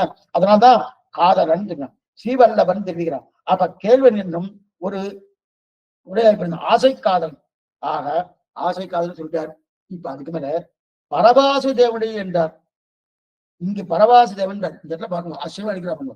அதாவது ஒரு இலக்கிய தாமரை வடிவா போலே பெரிய விராட்டு வல்லவரான ஸ்ரீ பரவாசு தேவனுடைய எடுக்கிறார். எதுக்கு பரவாசு தேவன்னா பஞ்சாயுதங்களும் பரவாசு தேவன் கையிலே உண்டு. சீவைகுண்டநாதன் அந்த சீவைகுண்டநாதன் கையிலே பஞ்சாயுதங்கள் உண்டு. அவைகள் நேரே ராமானுஜராக பிறந்தன என்று சொல்லிடும். அந்த பஞ்சாயுதங்கள் தான் நேர ராமானுஜரா பிறந்தன்னு சொல்ல. ஏன்னா கீழ்ப்பாசனத்தை நம்ம ஒண்ணு பார்த்திருக்கோம். என்ன பார்த்திருக்கோம்னா கீழ்ப்பாசனம் பொருந்திய தேசம் குறையும் திரளும் புகழும் நல்ல திருந்திய ஞானம் செல்வமும் சேரும் செருகலியால் வருந்திய ஞானத்தை வன்மையினால் வன்மையினால் எடுத்து அழித்து அருந்தவன் இருக்கலையா. அப்ப அங்க வந்தது யாரு? பரமபதத்திலிருந்து அந்த ராமானுஜரே இங்கு அவதாரம் பண்ணார்னு வியாக்கியானம் அவங்க பார்த்தோம். பரமபதத்திலிருந்து ஸ்ரீவைகுண்டத்திலிருந்து அந்த ஆதிசேஷனு ராமானுஜராக அவதாரம் பண்ணாலும் வியாக்கியானம் பார்த்தோமோ. இப்ப அதே மறுபடியும் அந்த அடுத்த பாசனத்துல அதே பரமபதத்தில் இருக்கக்கூடிய பரவாசுடைய திருக்கைகள் இருக்கக்கூடிய பஞ்சாயுதங்கள் அந்த ஸ்ரீவைகுண்டத்தில் இருக்கக்கூடிய ஆதிசேஷன் தான் இந்த பூலோகத்தில் ராமானுஜராக அவதாரம் பண்ணாருன்னு பார்த்தோம். இதுக்கு முன் பாசனம், அதாவது பொருந்திய தேசம் பாசனத்தை. அதே போல அதே ஸ்ரீவைகுண்டத்தில் இருக்கக்கூடிய பரவாசுடைய திருக்கையில் பிடித்திருக்கக்கூடிய அந்த பஞ்சாயுதங்கள் தான் இப்ப படித்து சொல்லணும். அதனால்தான் பரவாசுதேவனுடைய சப்தத்தை போட்டார். அதனால் பரவாச திருக்கையில் என்றார். எங்க இருக்கு? சக்கரத்தாழ்வார் எடுத்துக்காரணும். புரஸ்தகஸ்டார் சுகாதி தீவிரம் சுதர்சனம் பாஸ்கர கோடி கிங்கம் சரத்பிஷாம் பிராணவிநாசி விஷ்ணு சக்கரம் சதாரம் சரணம் பிரபத்தியே. அப்படிப்பட்ட புறப்பீடு அப்படின்னா எதிரிகளை எதிராக இருக்கக்கூடிய சுரர்கள். புரஸ்தகஸ்தால் சுபாதி தீவிரம் அப்படி எதிரிகள் இருக்கக்கூடிய அவர்கள் இருக்காதிய அவர் அத்தனை பேரையும் எதிரியான அத்தனை பேரையும் அசுரர்கள் அத்தனை பேரும் முடிக்கக்கூடிய யாரு? சக்கரத்தாழ்வார். கருதுமிடம் பொருதுகுணல் கை நின்ற சக்கரத்தன் கைகடலான் நேமியான் நம்மேல் வினைகடிவான் ஆழ்வார் தெரிவிக்கிறார். கைகடலான் நேமியான் நம்மேல் வினைகடிவான் தெரிவிக்கிறார் இல்லையா? ஆக இப்படி திருவாழி ஆழ்வாரோடு கூடி இருப்பார் இல்லையா? அதனால்தான் கையாடி அடையார் கமல தளர்மகள் கேள்வன் கையாடி என்னும் கையாடி கையாடி என்னாலே கையை விட்டு எப்போதும் பிரியாம நெருக்கமா இருக்கிற இல்லையா? கையை பிடித்து கொண்டு இருக்காரு சுவாமி அப்படின்னா என்ன அர்த்தம்? கையை விட்டு பிரியறதே கிடையாது சுவாமி.